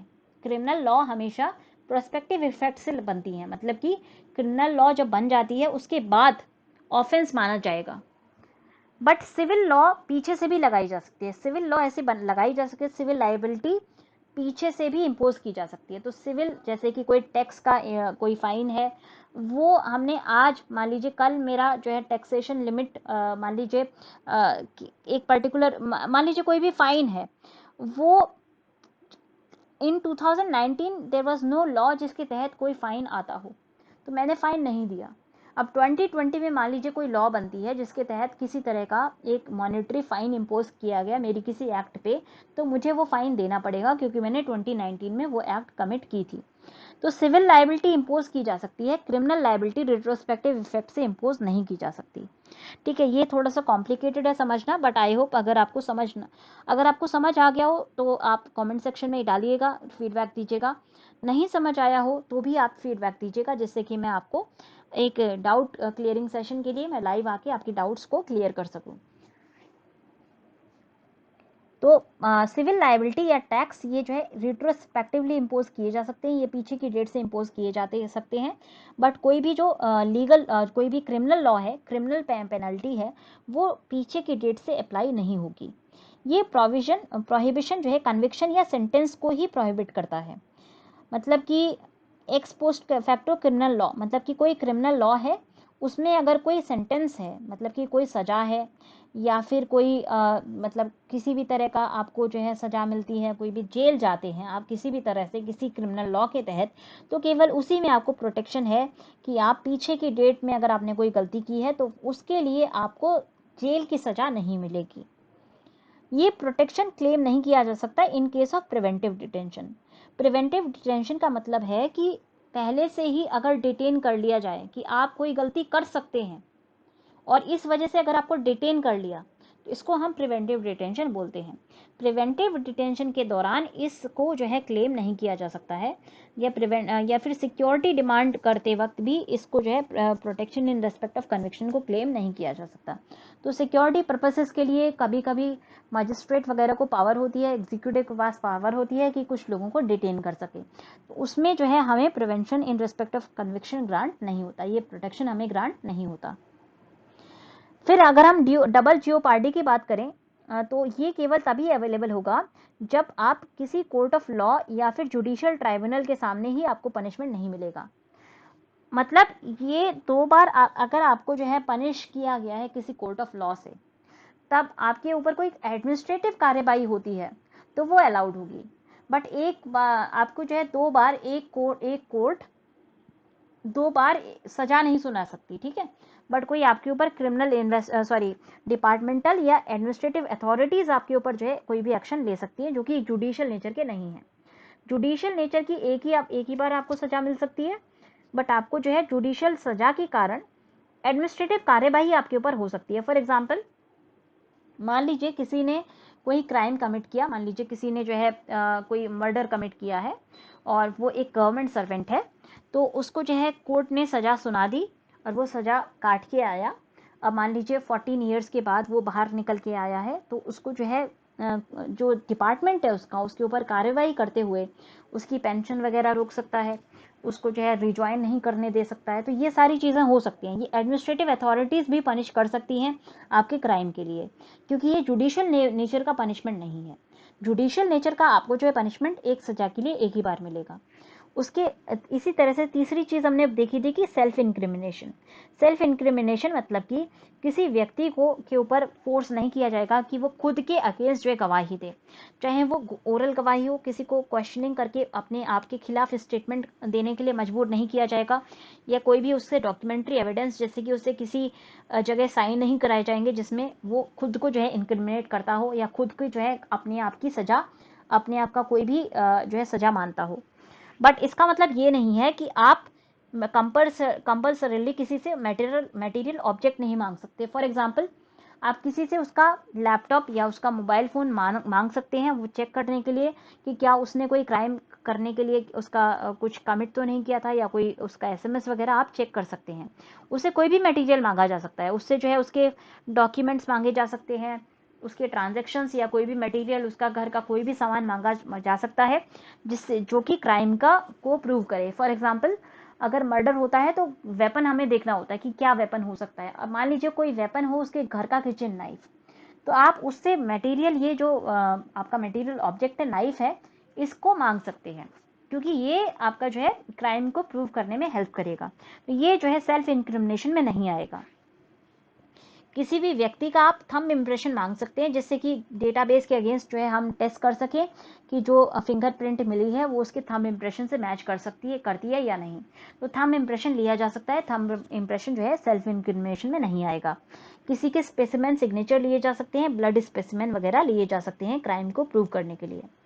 और ये सारी चीज़ें जो है हमारे उसमें नहीं आएगी, हमारा जो है सेल्फ इंक्रिमिनेशन में नहीं आएगी।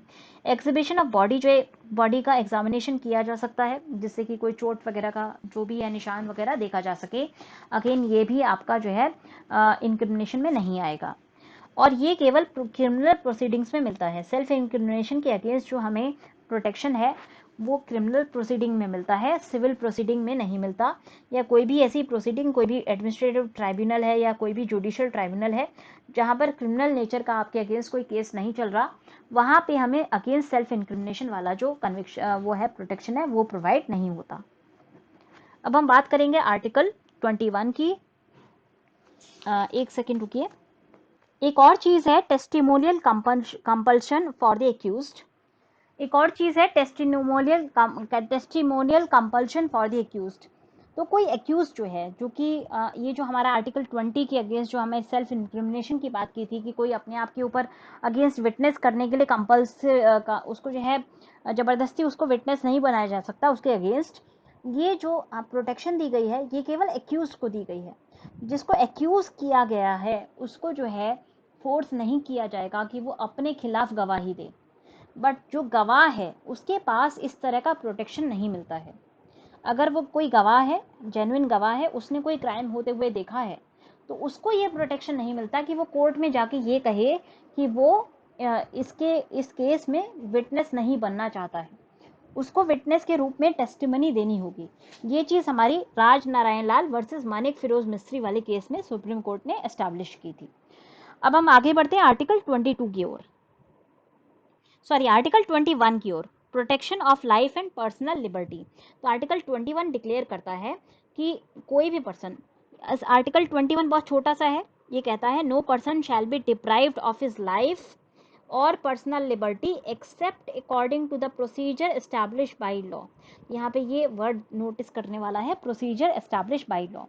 ये अगेन यहाँ पे कहा गया है कि किसी भी व्यक्ति से उसकी लाइफ या पर्सनल लिबर्टी नहीं छीनी जा सकती जब तक इस के लिए, इस लाइफ को छीनने के लिए या पर्सनल लिबर्टी छीनने के लिए एक लॉ के द्वारा एस्टैब्लिश प्रोसीजर ना हो। मतलब लॉ ने कोई प्रोसीजर एस्टैब्लिश किया है, केवल उसी प्रोसीजर के अकॉर्डिंग किसी की आप लाइफ ले सकते हो या पर्सनल लिबर्टी छीन सकते हो। अदरवाइज आप किसी की लाइफ या पर्सनल लिबर्टी नहीं ले सकते। ये राइट दोनों सिटीजन्स और नॉन सिटीजन्स दोनों के लिए अवेलेबल होते हैं। एक केस था गोपालन केस। अगेन गोपालन केस मैं बहुत जल्दी ही बनाऊंगी वीडियो। केशवानंद भारती केस किससे भी रिलेटेड था, तो जैसे मैंने आपको केशवानंद भारती केस बना के दिया था ऐसे ही ऑल्टरनेट डेज में मैं केस लॉज भी बना के आपको देती रहूँगी जो इंपॉर्टेंट केस लॉज हैं। इससे आपके जो पॉलिटी की आंसर राइटिंग है वो मजबूत होगा।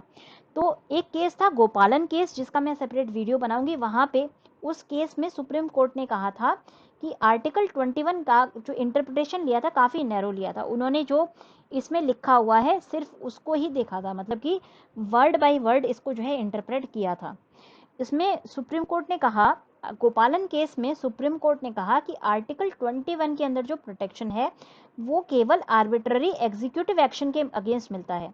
मतलब कि केवल गवर्नमेंट के जो एक्शन है, जो आपकी एग्जीक्यूटिव है, केवल उसके अगेंस्ट मिलता है।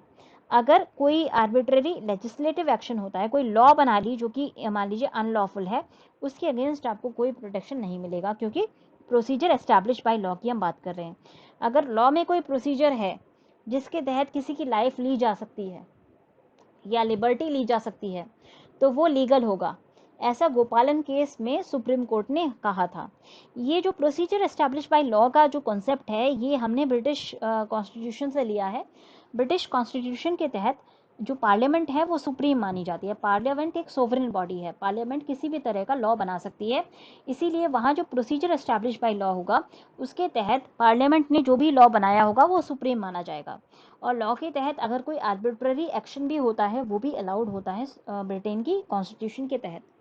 तो ये जो इंडियन गोपालन केस था, उस वक्त सुप्रीम कोर्ट ने सीधे सीधे ब्रिटिश कॉन्स्टिट्यूशन को इंटरप्रेट करते हुए ये कहा था कि हमारा जो आर्टिकल 21 का प्रोटेक्शन है ये केवल तभी अवेलेबल है जब कोई लॉ मतलब इलीगल तरीके से किसी की लाइफ ले या फिर लिबर्टी को छीने।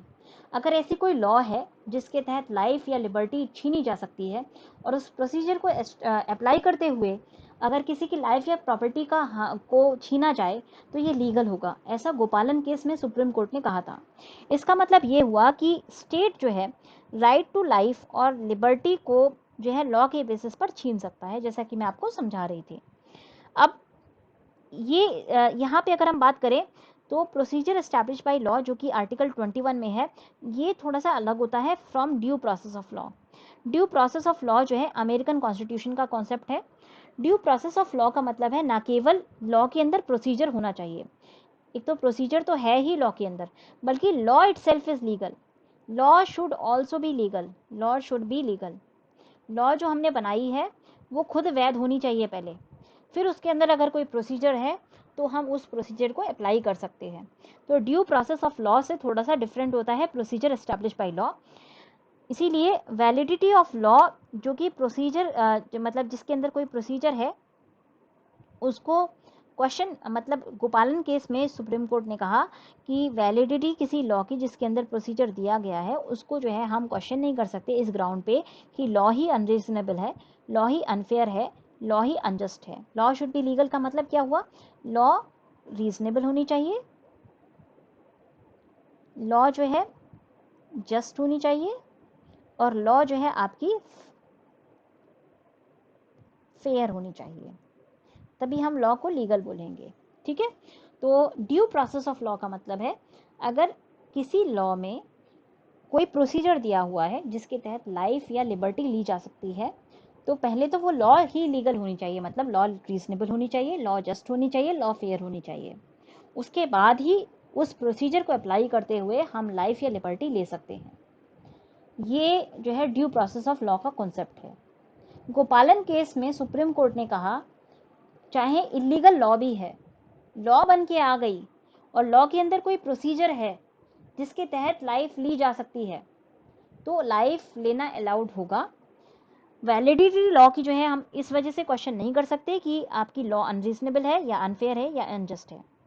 सुप्रीम कोर्ट ने यह भी कहा कि पर्सनल लिबर्टी का मतलब, तो ये एक फ्लॉ हुआ गोपालन केस में। पहली चीज जो गलत दी थी, गलत जजमेंट आया था या नैरो जजमेंट आया था। एक तरह से हम गलत नहीं बोलेंगे, नैरो जो इंटरप्रिटेशन आई थी वो आई थी हमारी प्रोसीजर एस्टैब्लिश बाय लॉ की। दूसरी जो नैरो इंटरप्रिटेशन आई वो लिबर्टी की इंटरप्रिटेशन आई थी। उन्होंने कहा लिबर्टी का मतलब केवल पर्सन या बॉडी ऑफ इंडिविजुअल की लिबर्टी। ठीक है, अब इनको जो है मेनका गांधी केस में 1978 में अगेन मेनका गांधी के साथ को जो है इंडिया के बाहर जाने से रोका गया था, तो उसके अगेंस्ट वो सुप्रीम कोर्ट गई थी। उस केस में सुप्रीम कोर्ट ने अपने पहले वाले जजमेंट को ओवररूल किया, हटाया, और कहा कि हमें जो है आर्टिकल 21 का जो इंटरप्रिटेशन है वो वाइड लेना होगा। आर्टिकल 21 में जो लिबर्टी की डेफिनेशन है वो वाइडली लेनी होगी, लिबरली देखना होगा लिबर्टी को, और इवन जो प्रोसीजर एस्टैब्लिश बाय लॉ है उसको ड्यू प्रोसेस ऑफ लॉ भी देखना होगा। तो सुप्रीम कोर्ट ने ये रूल किया कि right to life or personal liberty जो है एक पर्सन की तभी डिप्राइव की जा सकती है जब प्रोसीजर हो किसी लॉ में और लॉ खुद रीजनेबल हो, फेयर हो और जस्ट हो। मतलब procedure establish bye a law which is fair, reasonable और जस्ट, मतलब कि ड्यू प्रोसेस ऑफ लॉ को मेनका गांधी केस के थ्रू लाया गया है। प्लीज ये रिमेंबर याद रखिएगा। तो एक तरह से सुप्रीम कोर्ट ने through the Maneka Gandhi case American expression due process of law insert किया था इन आर्टिकल 21। तो protection of article under article 21 should be available न केवल against arbitrary action of arbitrary executive action. तो आज की डेट में हमें जो आर्टिकल 21 का प्रोटेक्शन है वो न केवल एग्जीक्यूटिव के एक्शन के अगेंस्ट है, बल्कि लीगल अगर कोई अनजस्ट लॉ है तो उसके अगेंस्ट भी हमें ये प्रोटेक्शन मिलता है। उसके अलावा कोर्ट ने ये भी कहा कि राइट टू लाइफ जो कि हमें आर्टिकल 21 से मिलता है उसका मतलब केवल हमारी एनिमल एग्जिस्टेंस से नहीं है, ना कि केवल हमारे सर्वाइवल से। राइट टू लाइफ का मतलब केवल हमारा मटेरियल सर्वाइवल नहीं है, बल्कि राइट टू लाइफ के अंदर वो सारी चीज़ें आएंगी जो कि ह्यूमन डिग्निटी के लिए ज़रूरी होती हैं, या वो सारे एस्पेक्ट आएंगे लाइफ के जिससे कि हमारी जो लाइफ है वो मीनिंगफुल बनती है, हमारा जो घर है वो कंप्लीट बनता है और लाइफ एक वर्थ लिविंग बनती है, जीने के लायक बनती है। तो इसमें जो है पर्सनल लिबर्टी को भी जो है एक वाइडली देखा था, वाइड एम्पलीट्यूड दिया गया मेनका गांधी केस में। और इन्होंने कहा कि बहुत सारी चीज़ें जो कि लिबर्टी के तहत आएंगी। तो कुछ चीज़ें जो कि सुप्रीम कोर्ट ने बताया था, और बाकी केसेस में भी सुप्रीम कोर्ट ने मेनका गांधी केस के बाद भी बहुत सारे केसेस हुए थे, उसके अंदर भी मेनका गांधी केस वाले जजमेंट को रीअफर्म करते हुए बताया कि क्या क्या राइट हमारे आर्टिकल 21 के अंदर आते हैं। पहली चीज़, right to live with human dignity, human की डिग्निटी से रहने का अधिकार। दूसरा, राइट टू डिसेंट एनवायरनमेंट, एक सही साफ सुथरा एनवायरनमेंट मिलने का अधिकार। पॉल्यूशन फ्री होना चाहिए, वाटर एयर पॉल्यूशन ना हो और हजार्डस इंडस्ट्रीज ना हो। हमें जीविका का अधिकार होना चाहिए, प्राइवेसी का अधिकार होना चाहिए, शेल्टर का अधिकार होना चाहिए, हेल्थ का अधिकार होना चाहिए, एजुकेशन है आपका, ये एजुकेशन आएगा, एजुकेशन का अधिकार up to age of 14 years, free legal aid. फिर आपका सॉलिटरी कन्फाइनमेंट के अगेंस्ट हमें अधिकार मिलेगा, अकेले आप जो है हमें बंदी नहीं बना सकते हो।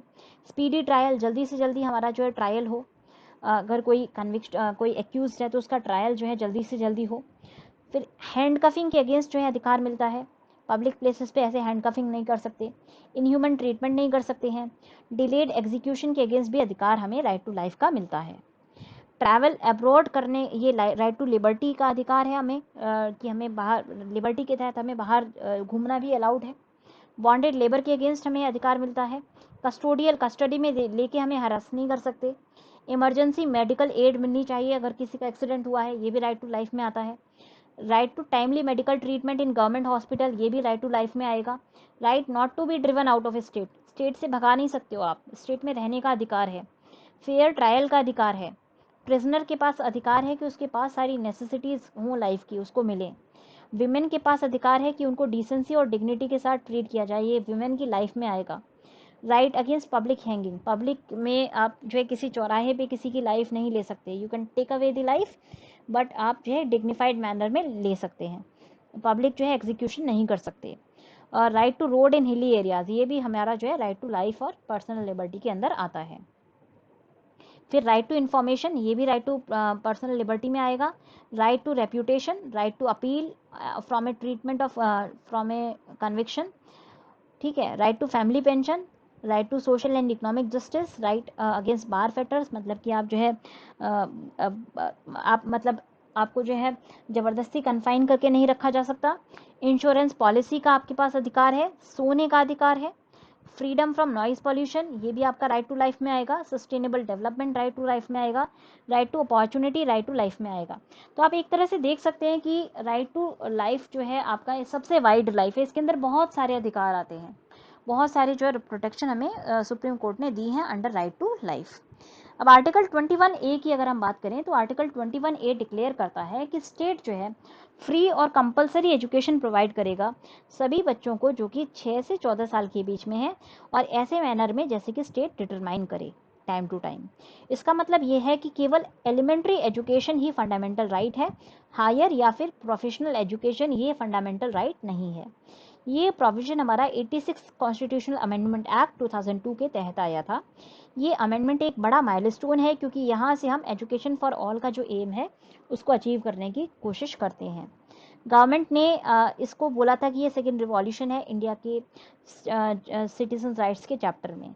इस अमेंडमेंट से पहले भी आर्टिकल 45 जो कि पार्ट 4 में आता है, वहाँ पर under directive principle of free DPSP मतलब directive principles of state policy, उसमें हमें free and compulsory education for children नाम का एक DPSP दिया हुआ था, जिसको अल्टीमेटली फंडामेंटल राइट में RTE के तहत कन्वर्ट किया गया है। बट डायरेक्टिव प्रिंसिपल हमें पता है कि एनफोर्सेबल नहीं होते। अब क्योंकि ये एक फंडामेंटल राइट बन गया है तो यहाँ पे जुडिशियल इंटरवेंशन की जा सकती है। इसीलिए आर्टिकल 45 का जो सब्जेक्ट मैटर है वो चेंज किया गया है। अब वहाँ पर आर्टिकल 45 को चेंज करके कहा गया है कि स्टेट कोशिश करेगा कि अर्ली चाइल्डहुड केयर प्रोवाइड करे और एजुकेशन प्रोवाइड करे सभी बच्चों को जब तक वो 6 साल की एज को कंप्लीट नहीं करते। तो यहाँ पे ICDS या अर्ली चाइल्ड केयर सर्विसेज ये प्रोवाइड करने का ये प्रोवाइड करने की डायरेक्टिव प्रिंसिपल किया गया है अंडर आर्टिकल 45। उसके अलावा ये राइट टू एजुकेशन के तहत एक और आर्टिकल इंसर्ट किया गया है आर्टिकल 51A में, जहाँ पे कहा गया है कि ये ड्यूटी होगी सभी सिटीजन्स की, जिससे कि वो अपॉर्चुनिटीज़ प्रोवाइड करें बच्चों की एजुकेशन के लिए या उनके अपने बच्चों की या उनके वार्ड के एजुकेशन के लिए, जो कि 6 से 14 साल के बीच में लाई करते हैं।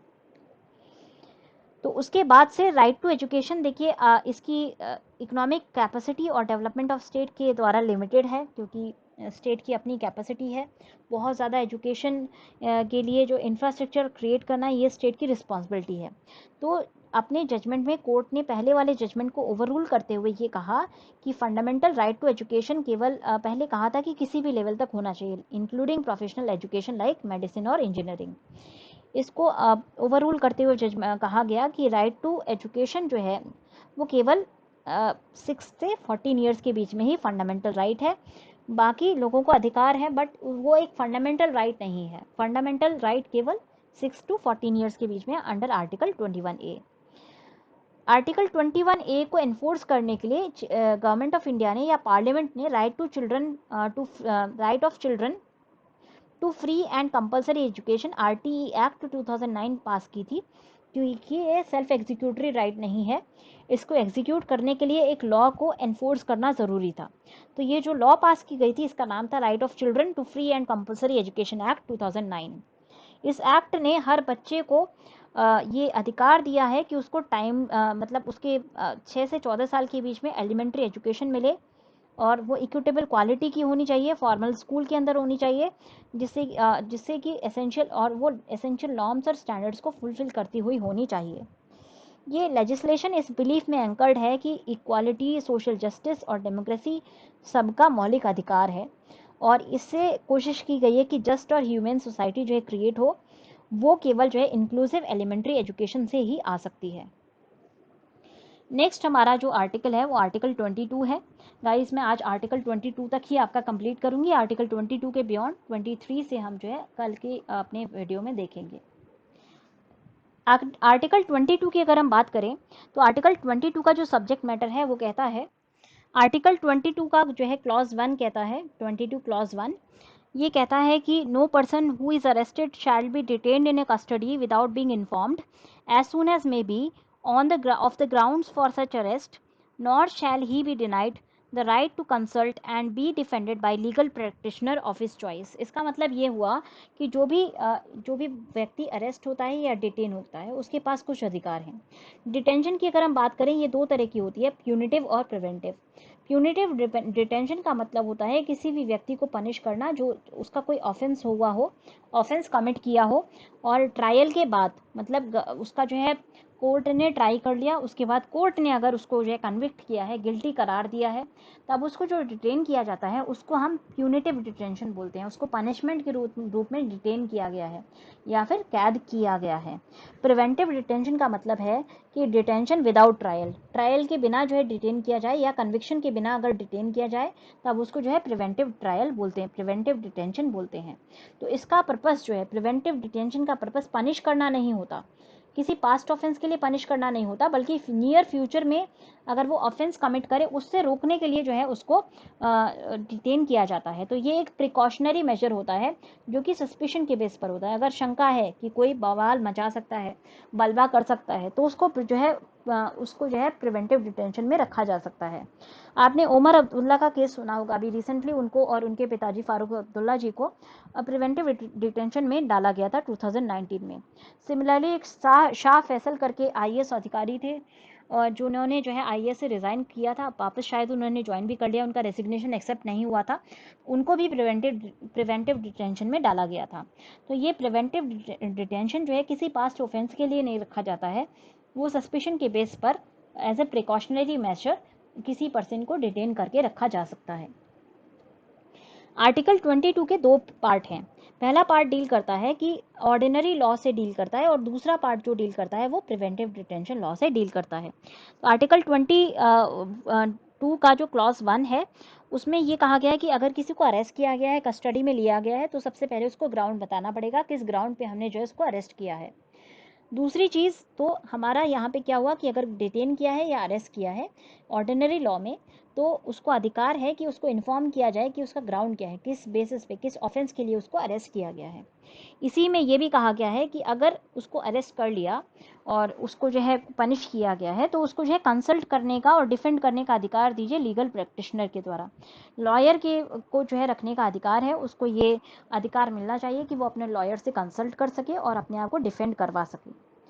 फिर अगर आर्टिकल 22 का क्लॉज 2 आप देखेंगे तो यहाँ कहा गया है every person who is arrested and detained in the custody shall be produced before the nearest magistrate within a period of 24 hours of such arrest excluding the time necessary for the journey from the place of arrest to the court of the magistrate, and no such person shall be detained in custody beyond the said period without the authority of a magistrate। तो इसका मतलब ये हुआ कि किसी भी व्यक्ति को जिसको हमने अरेस्ट किया है उसको अधिकार है कि उसको उसके पास के किसी भी मजिस्ट्रेट के पास, जुडिशियल मजिस्ट्रेट के पास, न्यायिक मजिस्ट्रेट के पास आप जो है 24 घंटे के भीतर भीतर लेकर के जाएंगे। 24 घंटे यहाँ पे बात की जा रही है वर्किंग आवर्स की, ठीक है, वर्किंग आवर्स की बात की जा रही है। अगर हॉलीडे बीच में आती है तो वो काउंट नहीं होगा। तो with in 24 working hours excluding the time of journey आपको जो है किसी भी जुडिशियल मजिस्ट्रेट के सामने उस व्यक्ति को लेके जाना पड़ेगा। और अगर मजिस्ट्रेट जो है उसकी कस्टडी बढ़ा देती है या रिमांड में लेने की जो है ऐसी वो करती है, आदेश देती है, तब उसको एक बड़े टाइम के लिए लिया जा सकता है कस्टडी में। अदरवाइज 24 घंटे के बाद आपको किसी भी पर्सन को जिसको आपने प्यूनिटिव डिटेंशन में लिया है या फिर किसी को अरेस्ट किया है during under an ordinary law, तो आप उसको जो है छोड़ना होगा विद इन 24 आवर्स। सॉरी, यहाँ पे आएगा एक्सक्लूडिंग, यहाँ पे एक्सक्लूडिंग आएगा। आई एम रियली सॉरी, ये इंक्लूडिंग लिखा था मैंने गलती से। Excluding the journey time, journey time को एक्सक्लूड करके उसके पास अधिकार है कि वो 24 घंटे में आप उसको मजिस्ट्रेट के सामने ले जाएंगे। और अगर ऐसा नहीं होता, अगर मजिस्ट्रेट ने ऑथराइज नहीं किया है, मजिस्ट्रेट ने फर्दर डिटेंशन ऑथराइज नहीं किया है, तो आपको 24 घंटे के बाद छोड़ना होगा उस व्यक्ति को जिसको आपने अरेस्ट किया है। सुप्रीम कोर्ट ने यह भी कहा कि अरेस्ट और डिटेंशन जो पहले पार्ट में है, जो कि हम आर्टिकल 22 का 1 और 2 क्लॉज देख रहे हैं, ये अरेस्ट कोर्ट के ऑर्डर के अंडर जो अरेस्ट आता है उसको नहीं कवर करता, सिविल अरेस्ट को कवर नहीं करता। फिर अरेस्ट अगर आपने इनकम टैक्स का पे नहीं किया तो उसके लिए अरेस्ट या डिपोर्टेशन अगर किसी एलियन का होता है, तो ये सारी चीज़ें जो है कन्विक्शन या अरेस्ट के डिटेंशन के अंदर नहीं आएंगी in the article 22 part 1 and part 2। Clause 1 और क्लॉज 2, आर्टिकल 22 के क्लॉज 1 और क्लॉज 2 में अगर किसी एक्यूज को अरेस्ट किया गया है तो उसकी बात की जा रही है। अगर किसी कॉन्विक्ट को किसी कोर्ट ऑर्डर पे अरेस्ट किया गया तो वो इंक्लूडेड नहीं है। पुलिस ने एज रैंडमली अगर किसी को अरेस्ट कर लिया है तो उसको ये प्रोटेक्शन मिलेगा। अगर court of order of court के अकॉर्डिंग के बाद कोई अरेस्ट होता है तो उसके पास ये प्रोटेक्शन नहीं है। किसी को सिविल अरेस्ट किया जाता है तो मतलब घर के अंदर अरेस्ट किया जाता है या सिविल के बेसिस पे अरेस्ट किया जाता है तो उसके पास ये नहीं है। फिर अरेस्ट अगर किसी को इनकम टैक्स ना पे करने के लिए अरेस्ट किया जाए तो उसके पास भी ये प्रोटेक्शन नहीं है। और कोई एलियन जो कि किसी भी रीज़न से किसी एलियन को डिपोर्ट किया जाए, मतलब इंडिया से बाहर भेजा जाए, तो उसके पास भी ये प्रोटेक्शन नहीं है। ये केवल क्रिमिनल या क्वासी क्रिमिनल नेचर के लिए एक्ट के लिए अप्लाई होता है। आपने कोई क्वासी क्रिमिनल या क्रिमिनल एक्ट की है और उसके बाद आपको अरेस्ट किया गया है तो उस वक्त आपको ये प्रोटेक्शन मिलेगा, और ये पब्लिक इंटरेस्ट के एक्टिविटीज़ के लिए, मतलब पब्लिक इंटरेस्ट में ये अरेस्ट किया जा सकता है। अब अगर आप सेकेंड पार्ट देखेंगे, मतलब कि क्लॉज 3 अगर आप देखेंगे 22 का, तो क्लॉज 3 कहता है नथिंग इन क्लॉज 1 और 2 shall apply to any person who for the time being is an enemy alien. तो ये एनिमी एलियन को नहीं मिलते हैं ये अधिकार। दूसरी चीज़, or to any person who is arrested or detained under any law for preventive detention. तो दूसरा जो पार्ट है आर्टिकल 22 का, वो एनिमी एलियन और प्रिवेंटिव डिटेंशन वाले लोगों के लिए नहीं मिलते हैं। मतलब कि जो प्रोटेक्शन हमने 22 के 1 और 2 में देखे, ये प्रोटेक्शन प्रिवेंटिव डिटेंशन वाले लोगों को नहीं मिलते हैं। तो प्रिवेंटिव डिटेंशन की बात क्या, प्रोटेक्शन जो कि सिटीजन्स और एलियंस दोनों को अवेलेबल हैं, वो आपको दिए गए हैं आर्टिकल 4 में, सॉरी सब क्लॉज 4 में, और सब क्लॉज 5 और 6 और 7। सब क्लॉज 4, 5, 6, 7 और देखेंगे क्या दिए गए हैं। तो सब क्लॉज 4 कहता है आपका 22 के का 4 कहता है no law for preventive detention shall authorise the detention of a person for a period longer than 3 months. तो 3 महीने से ज़्यादा आप किसी को प्रिवेंटिव डिटेंशन में नहीं डिटेन कर सकते। ये सभी पर्सन्स के लिए, मतलब कि ये हमारा सिटीज़न और एलियन दोनों को मिलेगा। प्रिवेंटिव डिटेंशन के अगेंस्ट हमें जो है कुछ प्रोटेक्शन दिए गए हैं।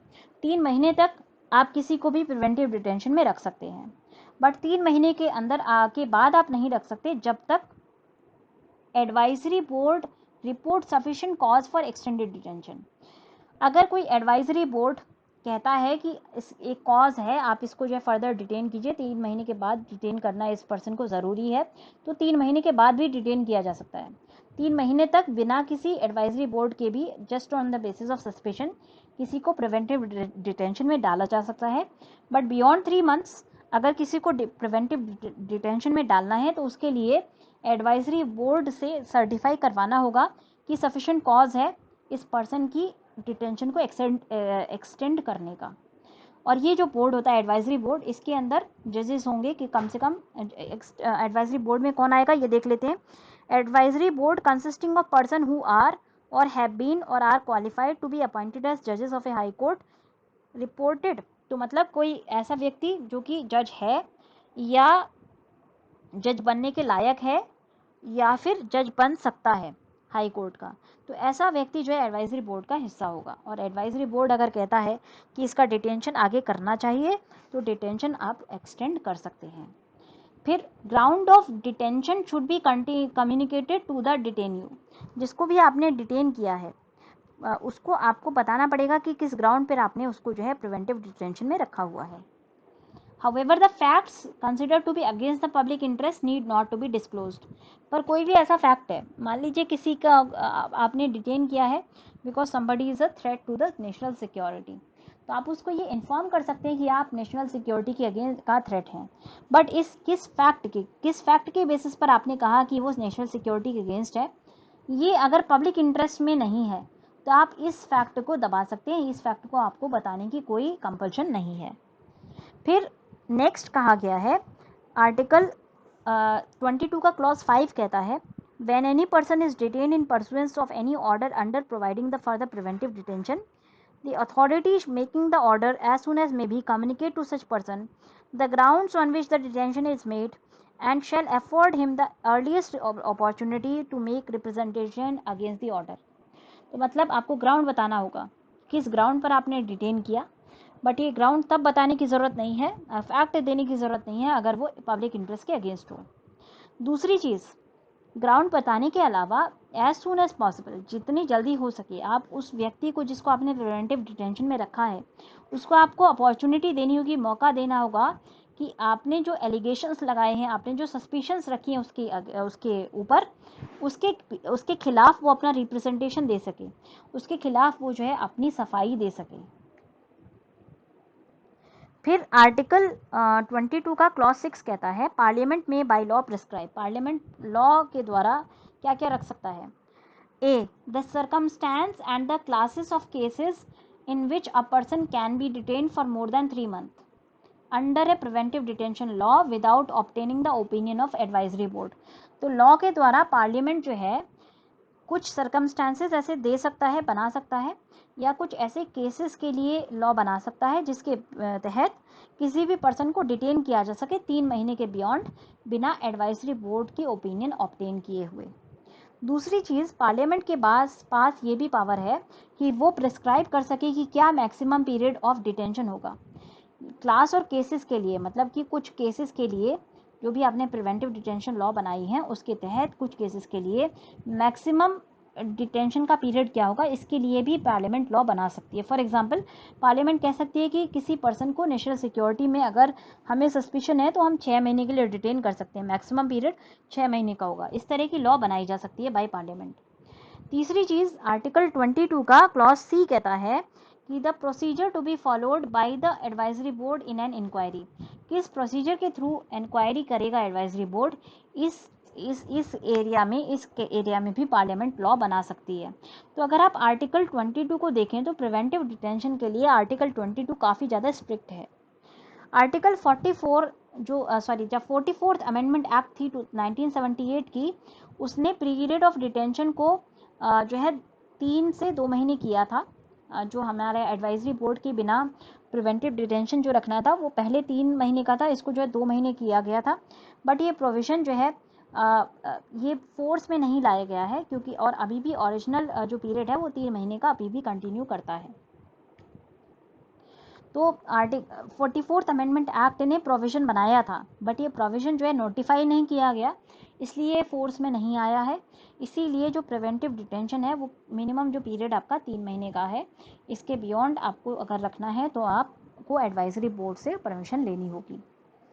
कॉन्स्टिट्यूशन ने लेजिस्लेटिव पावर को दिया है पार्लियामेंट को, कि पार्लियामेंट प्रिवेंटिव डिटेंशन के लिए लेजिस्लेशन या जो है कोई भी लॉ बना सकती है।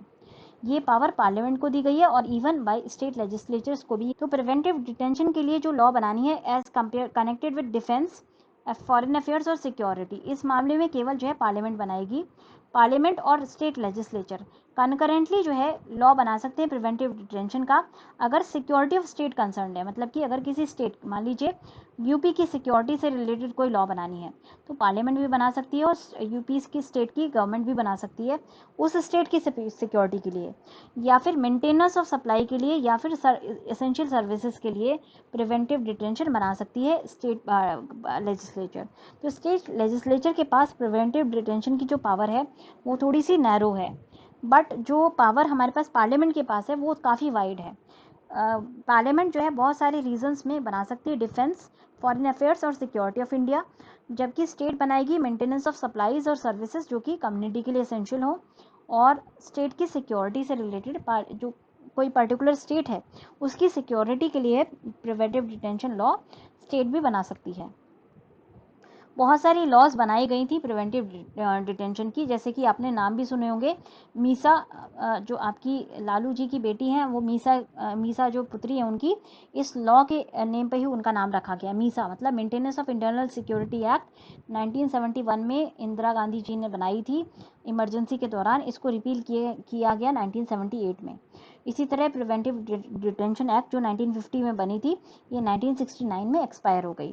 फिर कॉफी पोसा, जिसका नाम है conservation of foreign exchange and prevention of smuggling activities act, ये 1974 में बनी थी, ये अभी भी एप्लीकेबल है।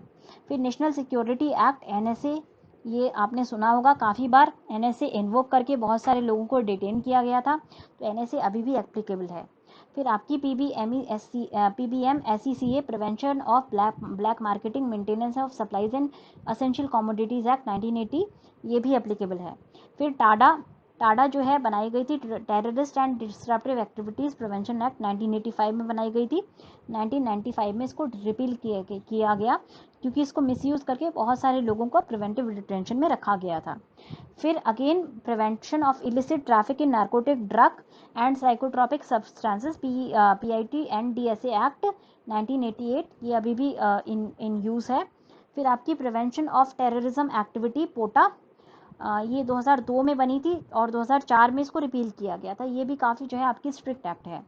फिर आपकी UAPA unlawful activities prevention act 1967, इसको अमेंड किया गया 2008 में, 2004 में, 2012 में, और अभी रिसेंटली 2019 में भी UAPA को जो है अमेंड किया गया है लोगों को अरेस्ट करने, मतलब प्रिवेंटिव डिटेंशन में रखने के लिए। ये काफ़ी इंपॉर्टेंट एक्ट है आपकी UAPA। सबसे अगर हम प्रिवेंटिव डिटेंशन की बात करें तो प्रिवेंटिव डिटेंशन के बहुत सारे क्लॉजेस बहुत ही ज़्यादा आर्बिट्ररी हैं, और काफ़ी अनफॉर्चुनेट है कि डेमोक्रेटिक कंट्री होते हुए हमारे यहाँ पर प्रिवेंटिव डिटेंशन एक इंटीग्रल पार्ट है हमारे कॉन्स्टिट्यूशन का। USA के कॉन्स्टिट्यूशन में अगर आप देखेंगे तो वहाँ प्रिवेंटिव डिटेंशन नाम का जो क्लॉज है वो एग्जिस्ट नहीं करता। ब्रिटेन में केवल ये फर्स्ट और सेकेंड वर्ल्ड वॉर के दौरान डाला गया था, और इंडिया में ये एग्जिस्ट करता था even during the British rule. जैसे Bengal state prisoners regulation act of 1818, ये प्रिवेंटिव डिटेंशन की एक्ट थी। Defence of India act 1939। तो अगर हम प्रिवेंशन ऑफ मतलब प्रिवेंटिव डिटेंशन की अगर हम बात करें, असेंबली की जब डिबेटिंग हुई थी उस वक्त काफ़ी इसमें चर्चाएं की गई थी, और लोगों ने कहा था कि इसको मिसयूज़ किया जा सकता है। तो उस वक्त जो है अंबेडकर जी ने इसको डिफेंड करते हुए कहा था कि ये जो है एक डेड लेटर के रूप में रहेगी और इसको काफ़ी कम यूज़ किया जाएगा। But in our real experience हमने देखा है कि इसको इन्वोक करके काफ़ी बार पॉलिटिकल जो एक स्पीच है उसको भी कर्व करने के लिए यूज़ किया जाता है। तो प्रिवेंटिव डिटेंशन जो है आपका एक काफ़ी आर्बिट्ररी एक प्रोविज़न है, और ये प्रोविज़न जो है इन डेमोक्रेटिक सोसाइटी ये नहीं एग्जिस्ट करना चाहिए, बट फिलहाल ये हमारे कॉन्स्टिट्यूशन का एक इंटीग्रल हिस्सा है। तो guys, right to against exploitation मैं आज नहीं ले पा रही हूँ, काफ़ी देर हो गया मुझे लेक्चर लेते हुए। आपके लिए भी थोड़ा हैवी हो जाएगा, तो आई होप आप यहाँ तक आपको समझ आया होगा।